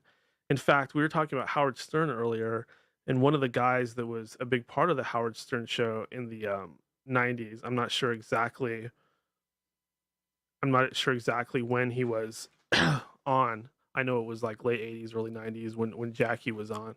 But he was a big part of the Howard Stern show, and I don't think he really got paid very much or didn't get paid what he wanted. And he must have been a little bit resentful of Howard Stern because there's a Futurama episode where the main character Fry, he actually says Howard Stern is overrated. He actually throws in a little diss towards Howard Stern in the cartoon Futurama. So those of you out there that are fans of Futurama or fans of the Howard Stern show, I'm sure you could look that up on YouTube and look up the whole story behind that. Also on Futurama is a good one. Also on the streaming shows, I'm still looking for any recommendations as far as stuff to watch. I'm pretty sure at this point I'm probably going to get rid of my Sirius. I haven't decided yet. It's hard for me to let go of because I do love listening to Howard, but I'm thinking about getting rid of it and switching to that HBO Max or Disney Plus.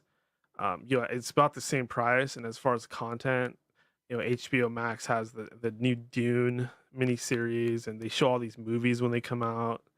Disney has the Mandalorian and the Boba Fett show, both which I would probably like to get into. I'm just not seeing it there with Sirius. It feels like every year they have less and less content. And do I really want to be paying $11-12 a month for something just so I can listen to Howard Stern? I'm basically paying $11-12 a month just to listen to Howard. And when he first went on to the paid platform, there were all these spin-off shows from his show. There was Jackie's Joke Hunt, there was the news, there was all this different content that you were getting as a subscriber.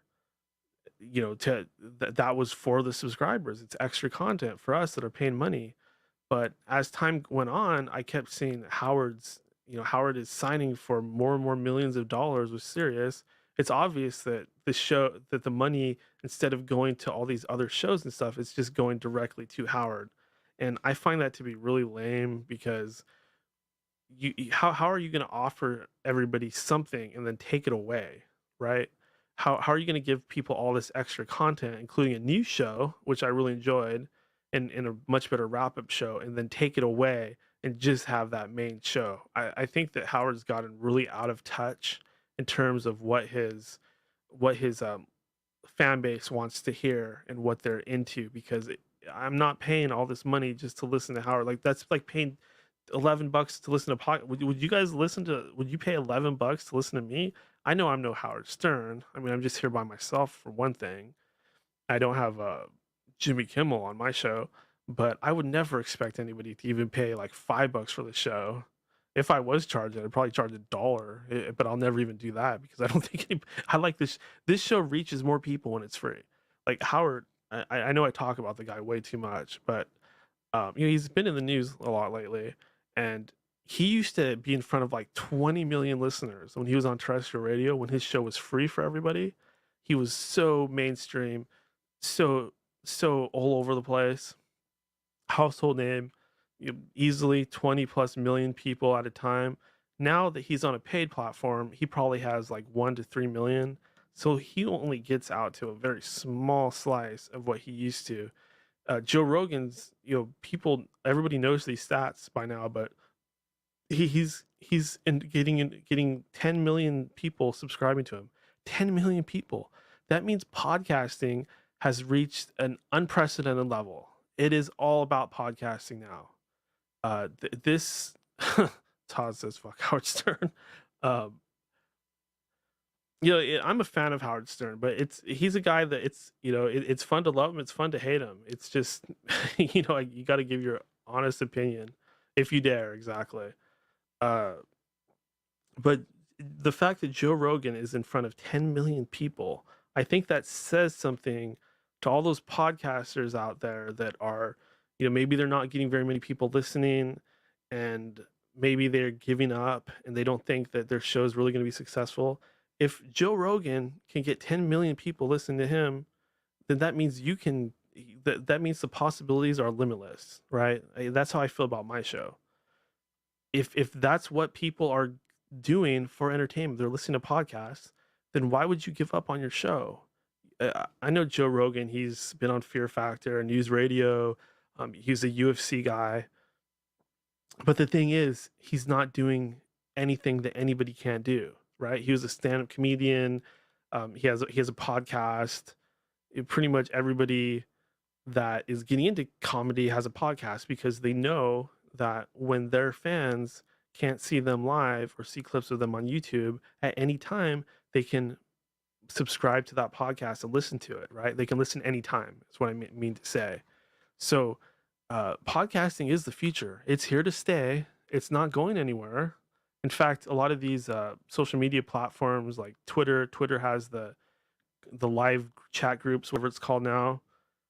You can record your podcast that way. You'll get a few people on there. Oh, it's called Spaces. That's one way you could do it, right? I'm not saying everybody needs to have a podcast, but you get what I mean. This is where broadcasting is headed, especially if you can do video too, like I'm doing. My God. Our guest earlier, Suki, she was talking about starting some kind of platform. I look forward to what she's working on because that's a totally different flavor. Like the things that she's saying on my program are just so different than other stuff that people are saying because she's coming from a very unique perspective, and that's what we need more of. We need more alternative forms of media out there. We need more a lot of people are complaining about being on Twitter and getting shadow banned or Instagram or whatever. There's other options. Like there's Getter, GETTR. I'm on Getter. I'm already up to like almost 6,000 followers. And I put the show on there. I put my thoughts on there. None of the censorship that you see on Twitter. We have to put our energy towards these platforms that allow us to say what we want to say because that creates a more competitive environment. Unfortunately, the big tech and the app stores, they have their own ways of blocking these different platforms like Gab. Gab has a lot of National Socialist, Aryan, White Power Brigade on there, and that's why that keeps them from really gaining a bigger subscription base, or not that they have subscribers, but user base like Twitter, because they have this whole white power sort of racist. And not that Gab is in any way affiliated with that stuff. It's just that because they allow free speech, all the people that aren't allowed to say this stuff on other platforms kind of congregate there so that they can, push forth their neo-Nazi ideologies and stuff like that. Which I'm not a big fan of. You guys know my story. When I first got into the conspiracy stuff, I sort of bought into this whole idea that Hitler was fighting the evil Zionists and he was standing up to them and he was a hero. And I was getting into some really twisted lines of thought there. Todd in the chat says, your show weighs so much more than those chicken neck sold out broadcasts. Thank you. That's a very nice comment. But I bought into some of this. What I know now are ideologies, false ideologies, that Hitler is this hero and he's this great man and he loved animals and all this stuff. I just don't. At this point, I don't even know why I bought into any of this stuff, except I was coming across certain propaganda in the conspiracy world that you're telling me who the bad guys are and you're laying it all out for me. And I was younger and more influenceable, and I bought into a lot of this stuff only to keep researching and finding out years later that I had it completely wrong. Hitler and the Nazis, they were as cabal and New World Order as you can come. Hitler came from the secret societies himself, the Tula Society, which led to the National Socialist movement, and the Nazis themselves were just mired deeply into the occult world, and were definitely playing out a very evil agenda. Hitler was a fascist dictator. There's nothing good about fascism. There's no way you could say that fascists are the good guys. Fascism has nothing to do with freedom or truth or anything like that. And the fact that he was a fascist should say it all. And another point that I've brought up before on this show is he also gave all the credit to the Jesuits. He pretty much said that the Jesuits were they had it figured out, and their way of doing things is what he modeled the Third Reich off of. And the Jesuits are very evil and have done evil things. So that tells you all of what you need to know as far as Hitler being evil. He also wanted a national ID, forced people to take vaccines. The list goes on and on. But Nazi Germany was not a fun environment to live in. There was nothing free about it. It was just a bunch of ritual occult spells that the people had no idea they were even participating in, and a lot of very racist white supremacy type of ideology. I could go deeper into it, but it had to do with the Nazis basically trying to bring about this master race that they believe existed in the past. And the more I get into that stuff, the more I really learn what's going on with the so-called Illuminati and the New World Order, and you eventually get into some really deep esoteric topics, such as the Nazi channelers that were channeling the aliens from Aldebaran, getting technology from them. That's just one hint at how deep it all goes. But you still have Nazis around today. The Nazis after the war, they were well taken care of.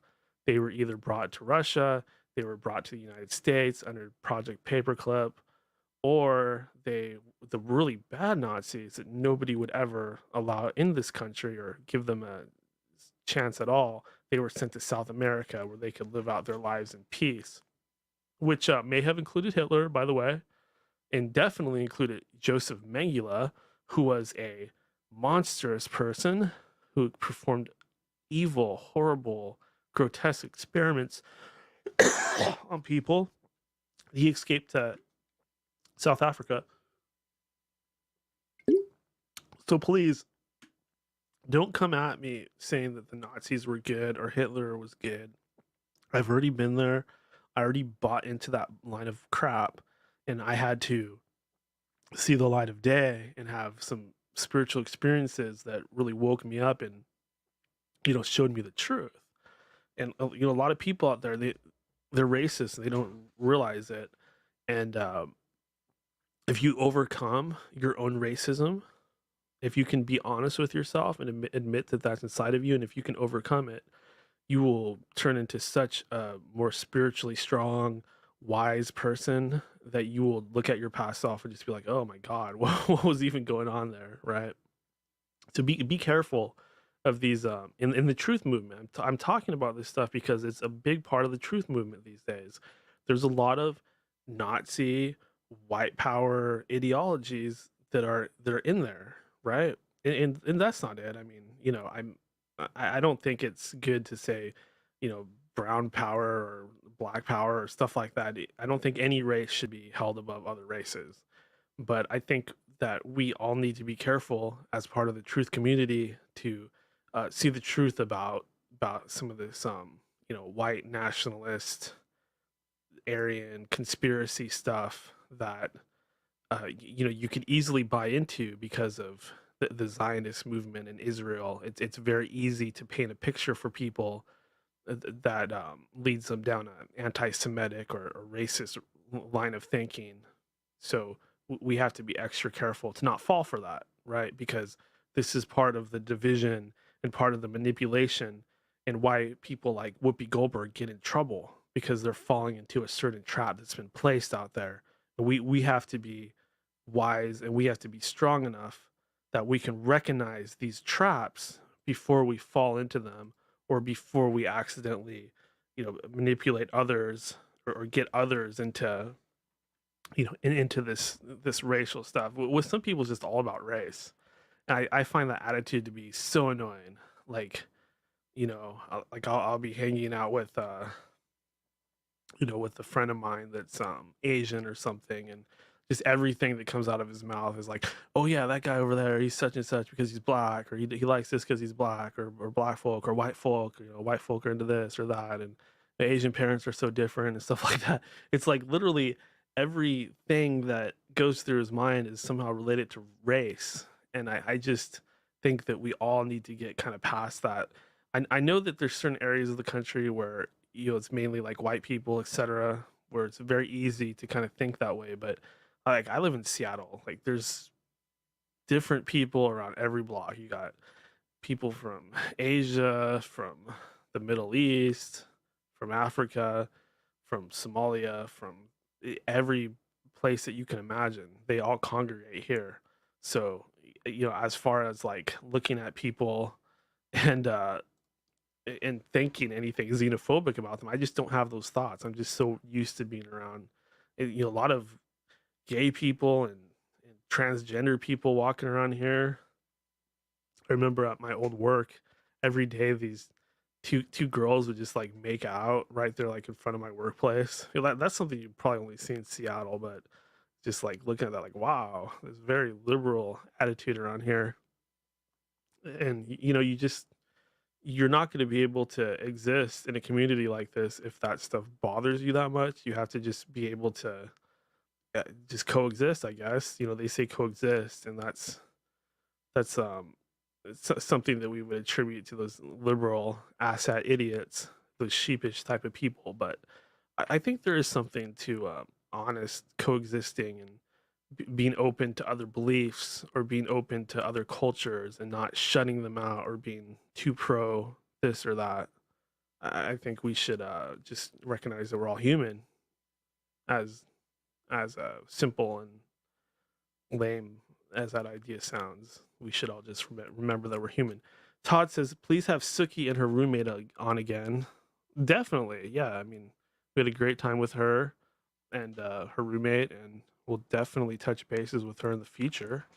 That's kind of how this show is. Like, once you're on the show, you're part of the End of Days Radio family, and we'll always have you on again, unless you do something horrible, of course. But unless that horrible thing is directed at me, then we'll still have you on. But once you've come on this show, now you're part of the network, you're part of the family, and we'll always have you on again. We'll always touch bases with you and find out what you have been up to.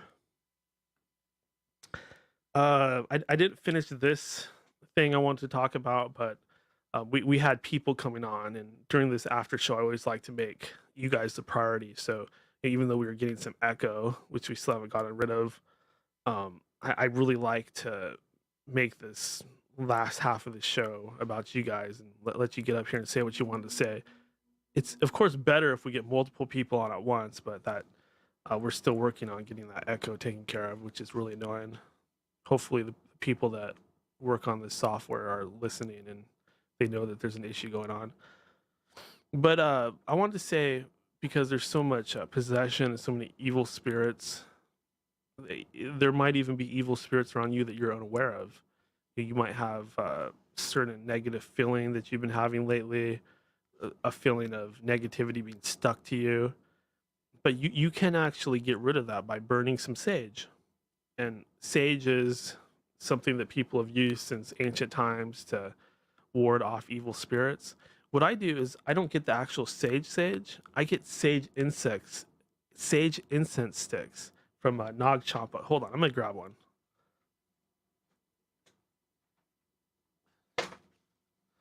So just turn the camera off for a second. So I get this right here.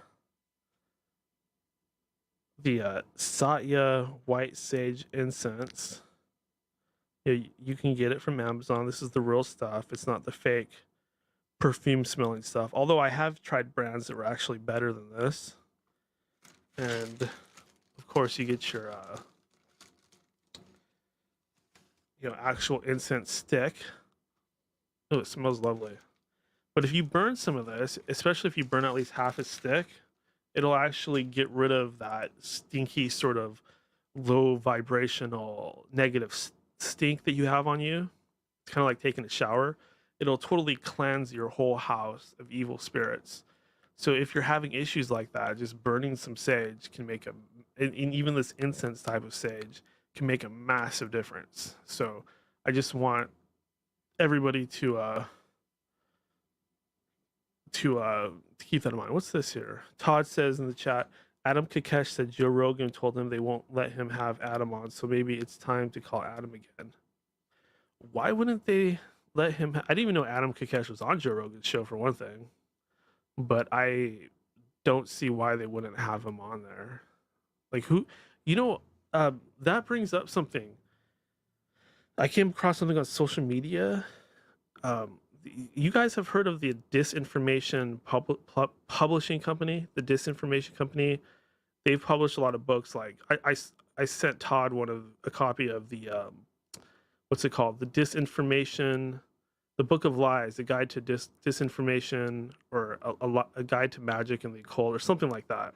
One of my favorite books. Also, Graham Hancock had some of his books published by the Disinformation Company, and they've done tons of other books too. A lot of in the occult, conspiracy, paranormal world. They've published a lot of people's books, and this company, they publish these books about. They're really cool because there's the one about magic and the occult. There's one about news, like all the different news stories that have been fake throughout the years. There's a whole series of them, but the company's called the Disinformation Company. And I found out the guy that owns this company that started it, it's called the Disinformation Company, as if they're bragging that they're spreading disinformation. The logo for this company is actually a little devil. It's a sigil of a little devil with horns. And my understanding is this guy who owns this company is the one that decides which guests go on the Joe Rogan show. Like, I don't think he's exactly his manager, but somehow his company is in charge of who goes on Joe Rogan's show. Like, he has the final word. And I don't know how true that is, but the implications of that are really interesting because a lot of people do consider Joe Rogan to be controlled opposition. And this is the first time that we've really had something resembling proof. There's also a lot of old pictures of him. There's a picture of him with Anton LaVey's son. Anton LaVey, the guy that started the Church of Satan. There's a picture of Joe Rogan with him doing the little devil horn sign. So it really raises a question. You also have the fact that Joe Rogan is close to Alex Jones, and the two of them go way back. And the fact that both of those guys have worked together, and they both have not had the problems with censorship that you would imagine that anybody would have if they were really, seriously a threat to the mainstream narrative. There's other stuff about Joe Rogan out there. I can't even think of it all. I know that he was on, I think, human growth hormone. Because if you look at old pictures of him, he looks totally different. Like, if you look at him doing stand-up comedy when he was in his 20s, he looked so different. He had like a skinnier face. He had his chin looked different. The width of his jowls looked different. His nose looked different. His forehead looked different. I believe since he was so into the UFC and MMA and martial arts world, at some point he started taking HGH and maybe other supplements or steroids, and it gave him big muscles and a good figure, but I believe it caused his head to kind of grow too. So the bones in his face actually enlarged, and if you look at him now, he looks nothing like his younger self. Every day, Joe Rogan actually looks a little bit more like Dana White, which is really weird because those two know each other from the UFC. And I ask anybody to take an old picture of Joe Rogan, put it next to his new picture, and tell me, has his nose and his forehead and his cheeks, have they been enlarged? And that's really the danger with all that steroid stuff. Like, it's like sort of this alternate propaganda, this counter propaganda where I know a lot of people do this with pot, which I agree with much more, but they make it sound like pot is just it's gonna cure the soil, it's gonna heal cancer, it's gonna do this and that. And I know that there's medical uh, benefits to using cannabis, but I think they get a little exaggerated. Mainly, we're just doing it to get high, right? But the way that people want to believe, they want to believe it's completely good for you. But I see a lot of the same stuff about a lot of these steroids, like human growth hormone or hormone replacement therapy, HRT. And I think that this stuff can really screw you up. Like, who wants their facial features to grow? Like, my head's big enough. I don't want my head to grow more. I already have a big head. I don't want my head to turn into some big block. God, that look horrible. So I don't know why anybody is. Bex Rock in the chat is saying Rogan suddenly believing we went to the moon again lost him a lot of credibility, in my opinion. So basically, what this person in the chat is saying is he's pointing out that Joe Rogan used to be really into the idea that the moon landing was a hoax. And then suddenly he changed his stance, and now everything NASA says is real, and space is real, and the dinosaurs are real. He kind of pulled a 180. And yeah, I think that is a sign that he wants to, like Howard Stern, he wants to stick to the mainstream narrative because he's afraid of what people think. And that's a pressure that we all feel, but how boring is it when we all go out here and start saying the same things and have the same opinion about things? I don't think we went to the moon. And if we did, we went in a totally different craft than what we're seeing. We didn't go there in that thing made out of paper mache and foil that they show us. That's for sure. And I don't think that somebody was talking to people on Earth from the moon through whatever sort of phone system they were using at the time. There's all these facts that just don't add up about it. Yeah, he's playing the game. Not something that we can all do. Like, for example, you go and you work for a corporation or something like that, and you feel yourself kind of changing over time. Normally, this stuff that you'd say, hell no, to, you're all of a sudden you're going with the flow because if you go to the flow, the bosses will like you, you'll keep getting paid, you'll move up in the company. That's a pressure that we all feel, whatever type of job you're at or whatever you're doing. And it's something that's happening in our media too. And it's like they're starting to use those tactics on us and out, in our personal, normal, everyday lives. Okay, let's see. Another comment from Todd. If anybody thinks a guy on TV wrestling comedy, a household name, is going to be given $100 million to be a podcaster because he's popular, and now he's a great purveyor of truth, yeah, there you go. I see the benefit of it because I do think that kind of like Alex Jones or QAnon, people that normally wouldn't be into this stuff, this is their gateway. Like, for a lot of people, Alex Jones was their gateway. Me, even a little bit. I definitely learned some stuff early on from Alex Jones. Learned about the financial system, for example, or from QAnon. QAnon came about when I was already doing my podcast and into this stuff, so it didn't really wake me up at all. But I saw a lot of people that were military families or conservatives after QAnon. They're aware that there are pedophile politicians and pedophiles in Hollywood, and they're all into it now because they came across QAnon. And even if QAnon is controlled disinformation, it was still these people's gateway into some truth and knowledge about this stuff. And then hopefully, once you've been into it for a while, you start to see through, the Joe Rogans or the Alex Jones or the QAnons, and you start to get that stuff is controlled opposition. And then you eventually start to realize Daniel and End of Days Radio are part of the Illuminati. I'm just joking.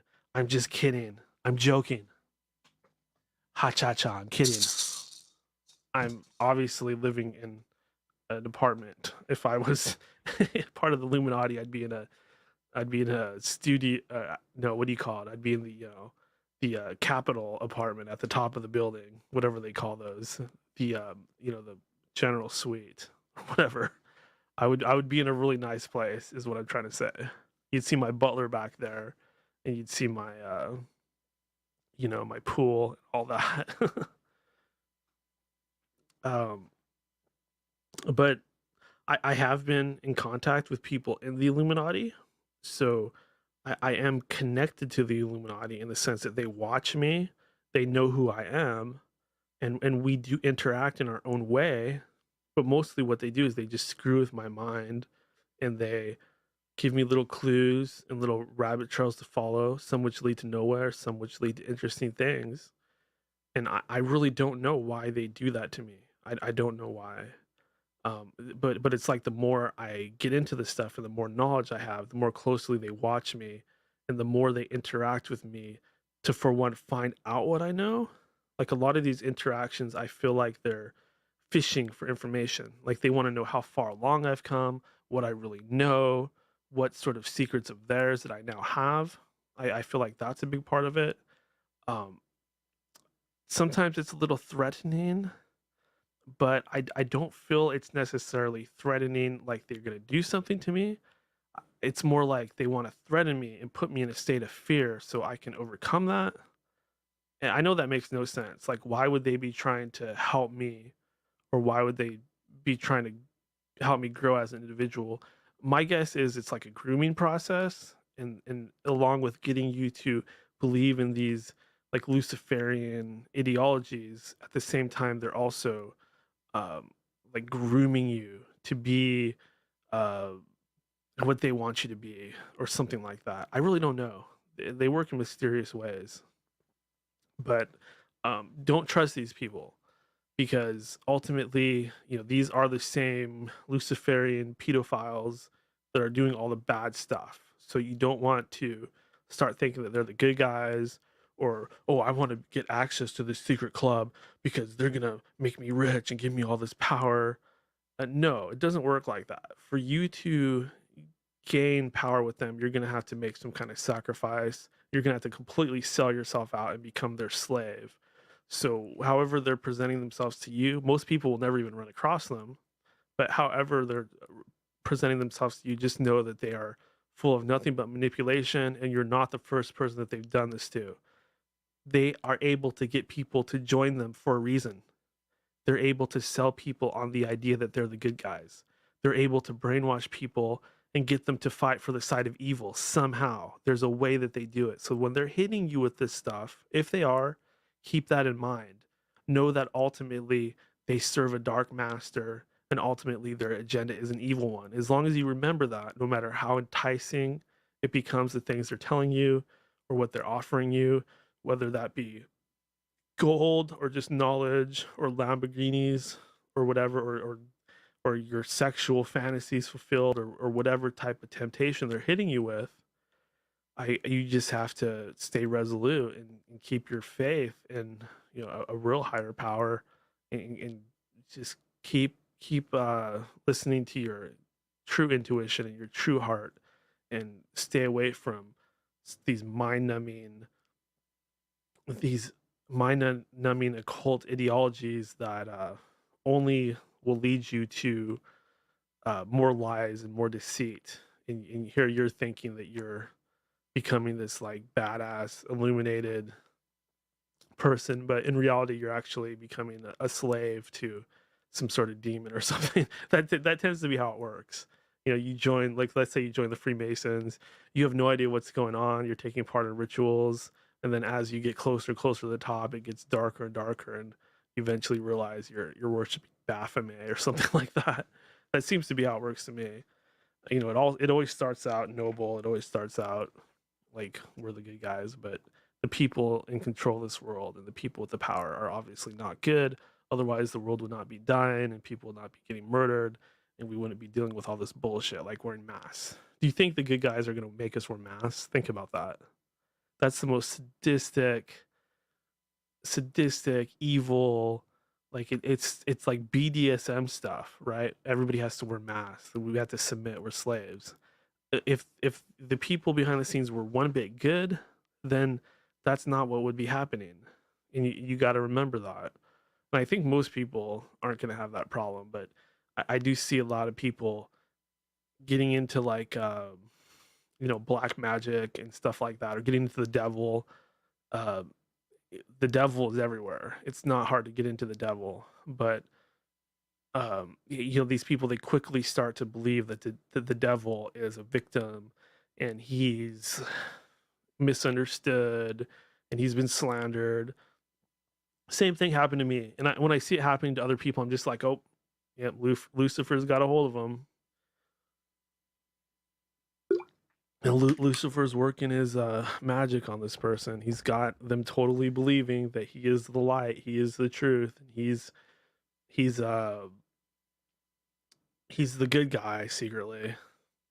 And it's some weird stuff. Like, I even have moments where I'm like, well, maybe Lucifer's not so bad, or I think that to myself sometimes. But again, why, if he's the good guy, why are all these pedophiles into him? I think that the idea is that there are angles that he works.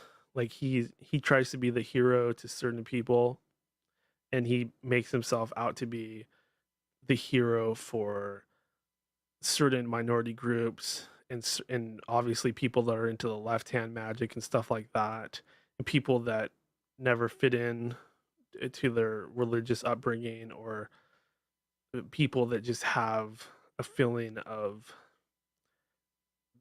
being depowered, people that feel like they're downtrodden and they don't fit in, people that feel like they're different.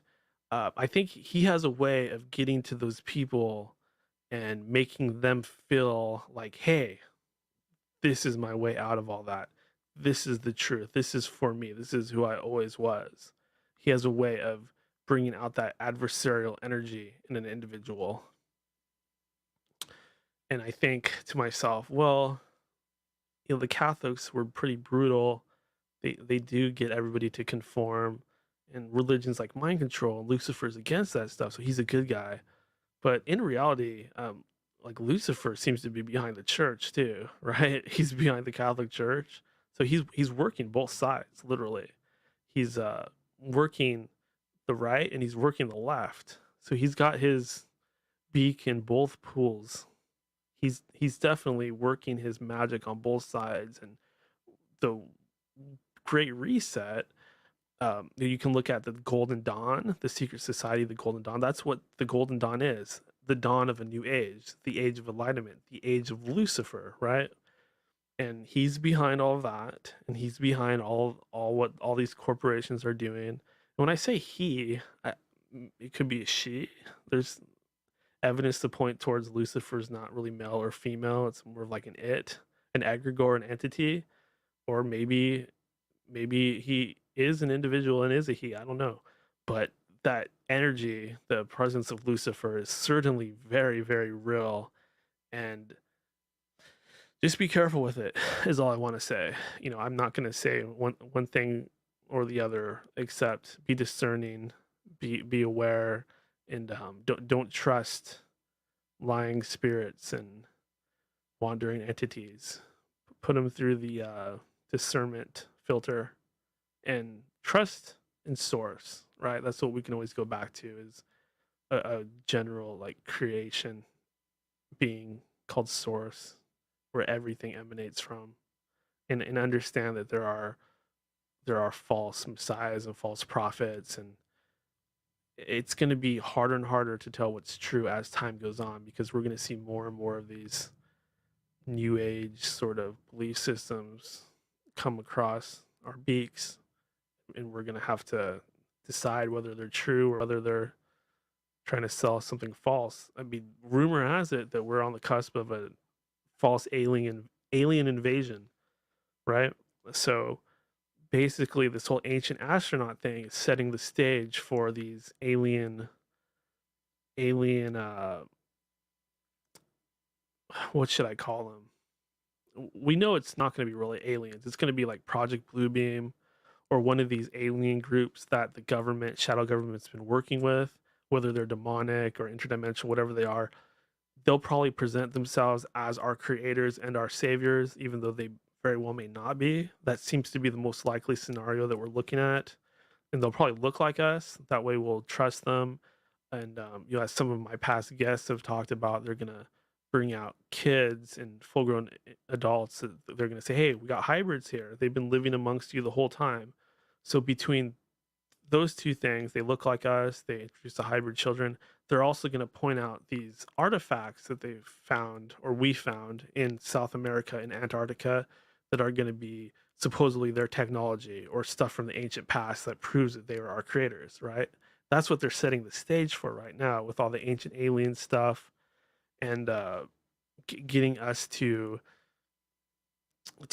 bring back the names of the gods of old in order to present a picture of ancient history that is beneficial to their agenda today. And it seems like there might be some kind of time travel or something like that involved as well. So the rabbit hole goes very deep with this stuff. And whatever ends up coming, I mean, I can't say for sure that the aliens that show up won't be telling the truth, but most likely, based on what we know about prophecy and how we see the stage being set, most likely they're not going to have our best interests in mind. They're going to be more about control. But we'll just have to see how it plays out. We already see a lot of these videos that seem to be evidence of Project Bluebeam, big alien ships popping up in weird places, and things that look like angels or giants or even whales just kind of swimming around in this augmented reality sort of thing that they have going now. So they're kind of showing us, whoever it is, they're showing us what's coming, right? We can use holograms and make it look like there's this big alien ship that's sort of just coming into our world. And there's nothing that we're going to be able to do to stop that. Us awake and aware people are going to watch this stuff play out. We're going to watch the rest of society lose their minds, kind of like what's happened with this pandemic. And we're just going to be like, oh my God, these people are so stupid. And we're going to see all the stupid things that they say and the stupid way that they act and how they just, fall to their knees for these false alien saviors. And by the way, these false alien saviors, of course, are going to be involved with the Antichrist in some way. But then there's another layer there, because a lot of people are, questioning even that. They're saying, well, if the Catholics wrote Revelations or Freemasons wrote it, then they're in on the plot. So they want this stuff to happen. So they're just playing out what they put in there, which very well could be true as well. So see how there's this puzzle in front of us, and there's a lot of different options there, and it's like one of those choose your own adventure books, or one of these video games from more modern times, where there's so many different endings and different timelines and scenarios that could play out, and it's on us to decide whether we're going to have faith and decide what we're going to have faith in, and who we're going to believe and what we're going to believe in the next 10, 20 years. But this is End of Days Radio, and we cover this type of stuff. I hope I'm not boring the crap out of you going on and on, but as you can hear, as you can tell, I just lost my voice. Right? I've been running my gums for almost 4 hours now, and I'm starting to sound really raspy. That's probably good. It means I got everything out of the tank that I possibly could before calling it a day. I did want to thank my guest, Suki, for joining us today. I wanted to thank, of course, all the first-time faces that we saw, KG, Joe Dirt. Thanks to Todd and Al for showing up. I'm sorry to all you guys that we weren't able to get you on here for longer. It's just that terrible echo just drives me nuts. But hopefully we got some interesting content out there anyways. Of course, go to endofdaysradio.com, donate to the show if you don't mind. If you don't mind donating $1, $2, $5, enough so I could buy myself a beer down at the local pub and meet some new friends. No, seriously, this is all going into my various expenses. So I appreciate very much if you're able to donate to the show. I'm always going to ask, and if you don't donate, you're good. You could always keep listening to the show, participating. I won't hold it against you. You'll always be one of the bros. But if you don't mind, at some point, if you could donate, it definitely helps the show a lot. Just think of it as, you're paying for all this Netflix and stuff like that. What harm does it do to throw a 20 spot Daniel's way, after listening to his show for 5 years? I really appreciate that sort of thing. it's I wish I had more to offer you, like some cool T-shirts or something like that I could sell, but you'd basically be doing it so you could support the show anyway. So um, I am gonna work on that. But I see when I come out with some sort of clothing, I want it to be so good that people will buy it because they want to wear it, not because they just want to support the show, right? I want to come out with a really cool brand of t-shirts and sweat jackets and stuff like that that actually have some really good designs on them. Like this Undertaker shirt I'm wearing. Like if I can't make something look that cool, I don't even want to deal with it. I'd rather just let people donate. But hopefully I'll get some sort of store going where you can get some gear that says End of Days Radio on it. I know that's probably lame, that sounds a little bit like Jackie from the Howard Stern show years ago. But I think that if I could offer you something cool like that when you donate to the show, for people that are interested in that sort of thing, it'd be a lot better to have something to, give back, and people that are fans of the show can help advertise by wearing the clothing. And hopefully we get some cool designs with like Sasquatch or some gray aliens, or maybe some t-shirts with some Bible quotes, or I don't know. Possibilities are endless.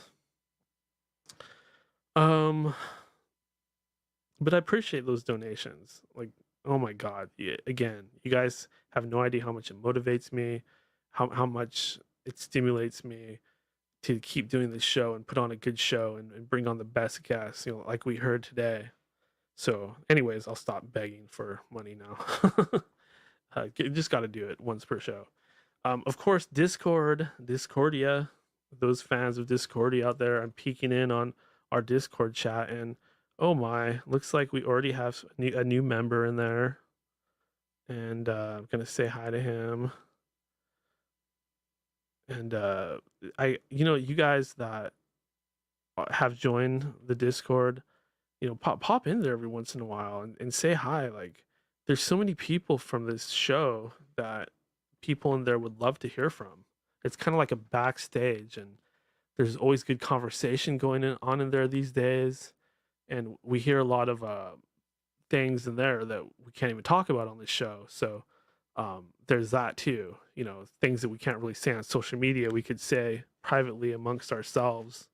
So if you wouldn't mind, and you haven't yet, head over to endofdaysradio.com and click on that Discord link and jump in there with us. I just started the thing. So the conversation is starting to happen. I've expanded it a lot. There's special areas in there for Bible research and magic and the occult, or talking about the gods of the past. And I actually started up another Discord for all the old Ninja Bros from ninjashoes.net, and that's getting a lot of people in it now. We're already up to have a group in there. So if you were into Ninja Shoes MMA forum, you can go to ninjashoes.net and follow that link there and join the Discord where all the old Ninja Bros are congregating. As you know, I got rid of that forum because nobody was using it anymore. Everybody's on social media. So just decided to just focus on the show. But that was like my first big internet project that I ever did. And there's still people that enjoy that community at the tail end there. So somewhere for them to congregate. And I've been getting into the MMA a little bit again. I got this free game from PlayStation Network, UFC 4. God, I'm so addicted to that game. I was playing it like the day before yesterday. I played it for like 10 hours straight, just playing match after match. I like this game because I was always really into MMA, and this is a simulation. It's not like your average button mashing fighting game. So it's all about skill. Oh man, I'm losing my voice so bad.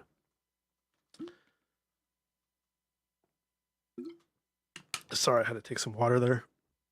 But this game is so good. It got a low rating, which I don't understand at all, because it's really close to what the sport actually feels like.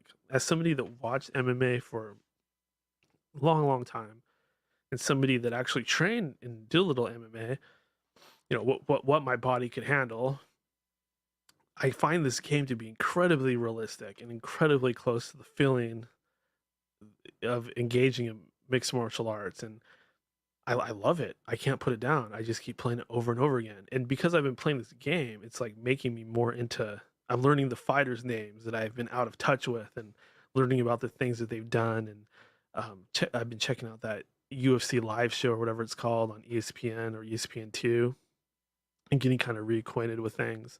Of course, the sport's not as exciting as it used to be, but learning about some of these fighters I missed out on is pretty good.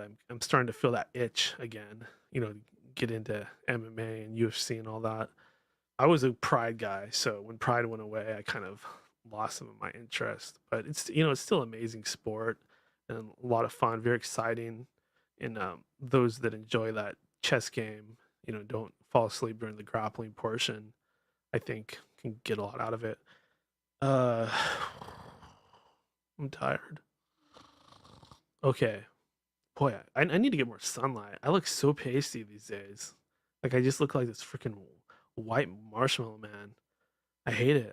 I gotta get some sunlight. You know it's bad when, like, you can look at your face and, like, see the veins under your skin. That means you pretty much have clear skin. Like, your melanin content is very low. That's how I've been feeling. I'm just in this apartment, and between work and this place, I just don't get very much sun. And for the same amount of money, I could probably afford a mansion in a different town or different city, but I'm in this little apartment in Seattle here, and I don't get as much sun as I should get. I go to the park, and then there's homeless people shitting all over the place, whipping their dongs out, and everybody's down there. Like, as soon as the sun comes out, like, everybody goes down the park. It's like, oh, there's so many people here.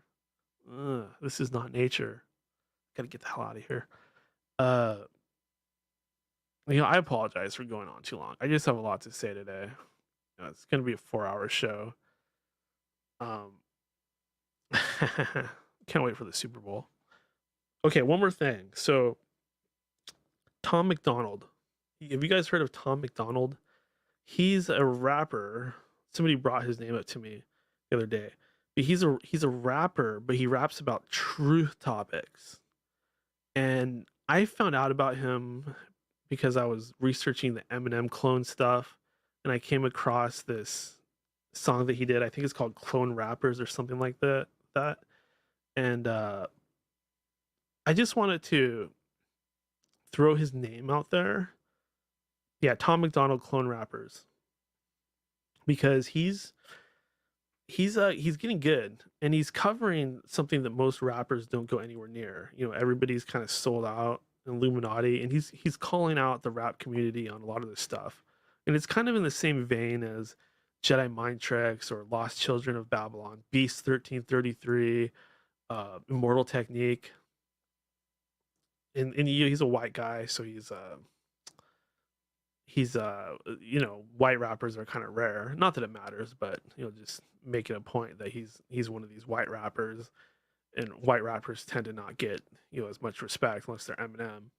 But he makes some pretty good tunes, and he's bringing up some pretty important topics in his music. And I just want to give him a shout out, and hopefully some of my listeners will check out his music, because it is different, and it is real stuff. It is real truth. And I wish that I could put something together like that. Like, some of these rappers, they should have me on their albums, and I could either just, like, talk during part of their album, or guest star, or I could rap on there a little bit. I think that would be really beneficial to the rap world if some of these rappers would give me a few lines on their record and talk a little bit of truth. I would really appreciate that. Here we go. Here's a comment in the chat about Tom McDonald. Yes, Tom McDonald is an interesting enigma. It proves how much people are over the corporate-run music industry. Exactly. So this guy, he seems to be just producing his own stuff and putting it out there on YouTube. And it's I wouldn't say he's like the best rapper I've ever heard, like the best lyricist, but I really like the topics that he's talking about. I mean, he's no Eminem. Let's put it that way. But I think that anybody would enjoy checking that out. And also, that reminds me, BitChute.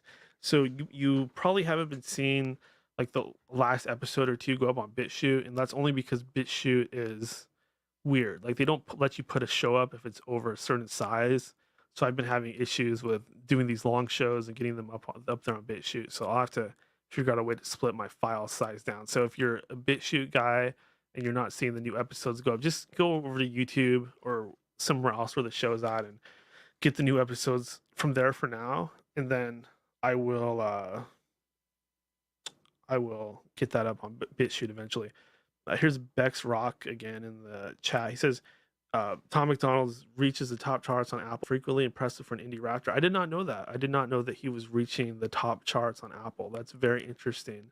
And yeah, exactly. It's cool to see somebody doing something where they're actually going to reach people, if that makes sense. Like a lot of young folk that are into rap, this could be their gateway into this truth world or world of conspiracies, etc. So that's another reason I'm bringing the guy up. I don't mean to kiss his ass for hours and hours, but I think that people in the truth community need to help each other because we don't get that mainstream coverage. So it's kind of on us to acknowledge, and you get the idea. And that's pretty much it. So as you guys know, I'm trying to do a lot more shows. I'm probably, because I have a new work schedule, I'm probably going to be sticking mainly to Fridays and weekends as I've been doing, which I think most of you probably appreciate because most of you probably work on weekdays like I do. And yeah, I'm still here. I'm still running things. I'm still heading this ship. I'm still the captain of my own destiny. And I know that there's people out there that don't like me. I get that. The bigger the show gets, the bigger I get on social media, the more exposure I get, the more hate I seem to be experiencing. And you know what's so weird is it comes in waves. Like I'll go a whole month, no word from any haters. And then just one day, I don't know if it's the stars, I don't know if it's astrology or if it's some kind of Illuminati gang stalking or what, but they all seem to come at me at once, right? It's the weirdest thing. And it seems to happen to other people at the same time it happens to me, which is also weird. Like I'll be looking at my Twitter timeline, for example, and I see people complaining about getting attacked or negativity, negative energy, people mentioning negative energy and attacks. It's like these demonic sort of entities, whatever they are, they kind of work in waves and they wait for like something shitty to happen in your life, or they try to time it so that it really screws you up, right? They try to find some way to get under your skin and, right at the right moment, they hit you with these sort of deprecating attacks. And there's also just a lot of stupid people out there. I get that too. A lot of jealousy. Oh my God, he's got a bunch of followers on Twitter. He's got a podcast. Fuck that guy. Why aren't they listening to me? I'm the guru, right? Everybody wants to be like a guru. I'm the guru. No. None of us are gurus. We're all on social media. Everybody's playing with the same level playing field. There's not celebrities like there used to be. We're all just celebrities. We're all just trying to put our names out there and promote something. Chill the F out, right? Chill out. Quit. Don't accuse me of leading people astray. Don't accuse me of somebody said something to me like, they said I had a dark energy about me. Why? Because I wear a freaking Undertaker shirt? Like, how shallow can you be to accuse somebody? What does that even mean? Accusing somebody of having a dark energy. Okay. Is that good? Does that make me like gothic or romantic? I'm not sure. If there's something I actually said or did that you want to point out that's terrible, if you want to cancel me like that, that's one thing. But just to throw out there, oh, he's got a dark energy about him. He's got a half beard. He's got a goatee. He's evil. He's got a goatee, right? He worships Baphomet. Or look at his hairline. It looks like devil horns. Like, how stupid is that to, accuse people, or the skull and bones, the pirate flag I have behind me. I'm sure that makes some people think I'm evil, right? As if evil comes in forms like that always. As if somebody running a daycare that's all about, childish kiddie stuff and being goody can't secretly be a pedophile or something like that, right? Sometimes awful things come in the most unsuspecting packages. So instead of accusing me of having a dark energy, why don't you really, why don't you be honest with yourself and ask yourself is there's really anything that I've done or I'm doing that's wrong or evil, other than just making a ridiculous blanket statement that doesn't even make sense or isn't even really pointing anything out. That's the type of stuff that I have to deal with. Just people hating for no reason. But I've gotten really good at dealing with these types of people. You know, I just don't waste any energy on them. I just block them or I ignore them, and it's no problem. Because there's always going to be people like that. They're trying to hold you down, hold you back. People that will want to, you know, get you back for things. People that want to, they might be competing with you in some way. You might just be coming from a perspective that they're against, and they'll attack you, and they'll act very immature and hateful. And when you sense energies like that, you know, you just have to realize that you don't need anybody. You don't need to be a part of any group. You don't need to be a part of any club or cult or anything like that. Good evening from Serious Truth in the chat. Good evening, Serious Truth.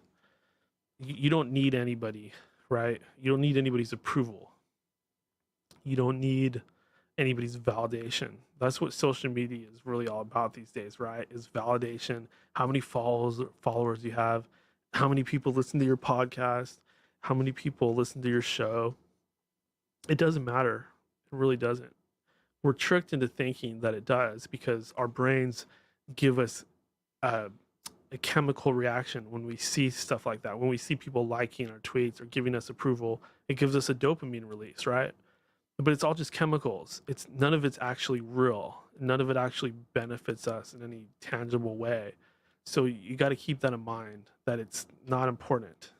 It's more important to be real to who you are and true to your own self, and to say things that are meaningful and are relevant and true to how you really feel. Don't become one of these guys that's just towing the political or company line, because people like that are lame. You can make friends that way. You can get ahead that way, but I guarantee people will still think you're lame, and you'll never really reach your full potential unless you can unleash your real self and be unfiltered to an extent, and give your real opinions instead of trying to say what people want to hear, because people like that are so boring. Like this guy on you guys know about the show The Bachelor, right? You know, The Bachelor this year, this guy that's The Bachelor this year, he's so lame. It's just like, oh, I hope these girls open up to me. They seem like some nice girls. I can't wait for them to open up. He says the most stupid ass boring shit because he's afraid of saying anything controversial. He's afraid of giving his real opinion. He wants to be America's sweetheart, and he wants to be liked by everybody. And he has this overwhelming urge to fit in, and because of that, he ends up being a dull, boring, completely bland character because of that, right? And to an extent, he's rewarded for it because he's on national television. But people aren't seeing him. People are just seeing this lame sort of character that he's portraying. And why is he doing it? For the money, right? Because he gets out there and people see his face and he gets more followers on Instagram. People think he's relevant and they follow him, and he gets to make money off of ads. That's what it's all about, right? It's just putting yourself out there and making money. I should go on one of these reality shows and I should play the part, and then halfway through I should just rip my shirt off, and I'll have like a T, like in the Superman sort of sign. I'll be like the Superman of truth, and I'll just start going off on Illuminati and the cabal and Hillary Clinton and Pizzagate and stuff like that. I should just hijack their whole program. I should go on The Bachelor and do that. I'll go on The Bachelor and I'll use my charms to get really far on the show. And then I'll just rip my shirt off and I'll have a big T on my chest. I'll go, raw, get ready, America. It's time for some real truth. And then I'll just start just laying it out. I'll talk about the reptilians. I'll talk about the pedophiles. Talk about the cannibals and the vampires, the demons. We'll see how much actually makes it onto the actual show, because they're probably going to just edit most of it out. And if you want to follow this plan of mine and do this yourself, I highly encourage it. I think more of us need to, do this Trojan horse sort of thing and get out there on different shows and forms of media and just wake up everybody. Food for thought. Anyways, I got to get the hell out of here. I got to wrap up the show. I got to go to the store. I got to cook some chicken teriyaki tonight. I got a lot to do. So thank you, everybody. Flash some last comments. And let's get the heck out of here. Good night, everybody. Good night, Seattle. Truth forever. Truth and love.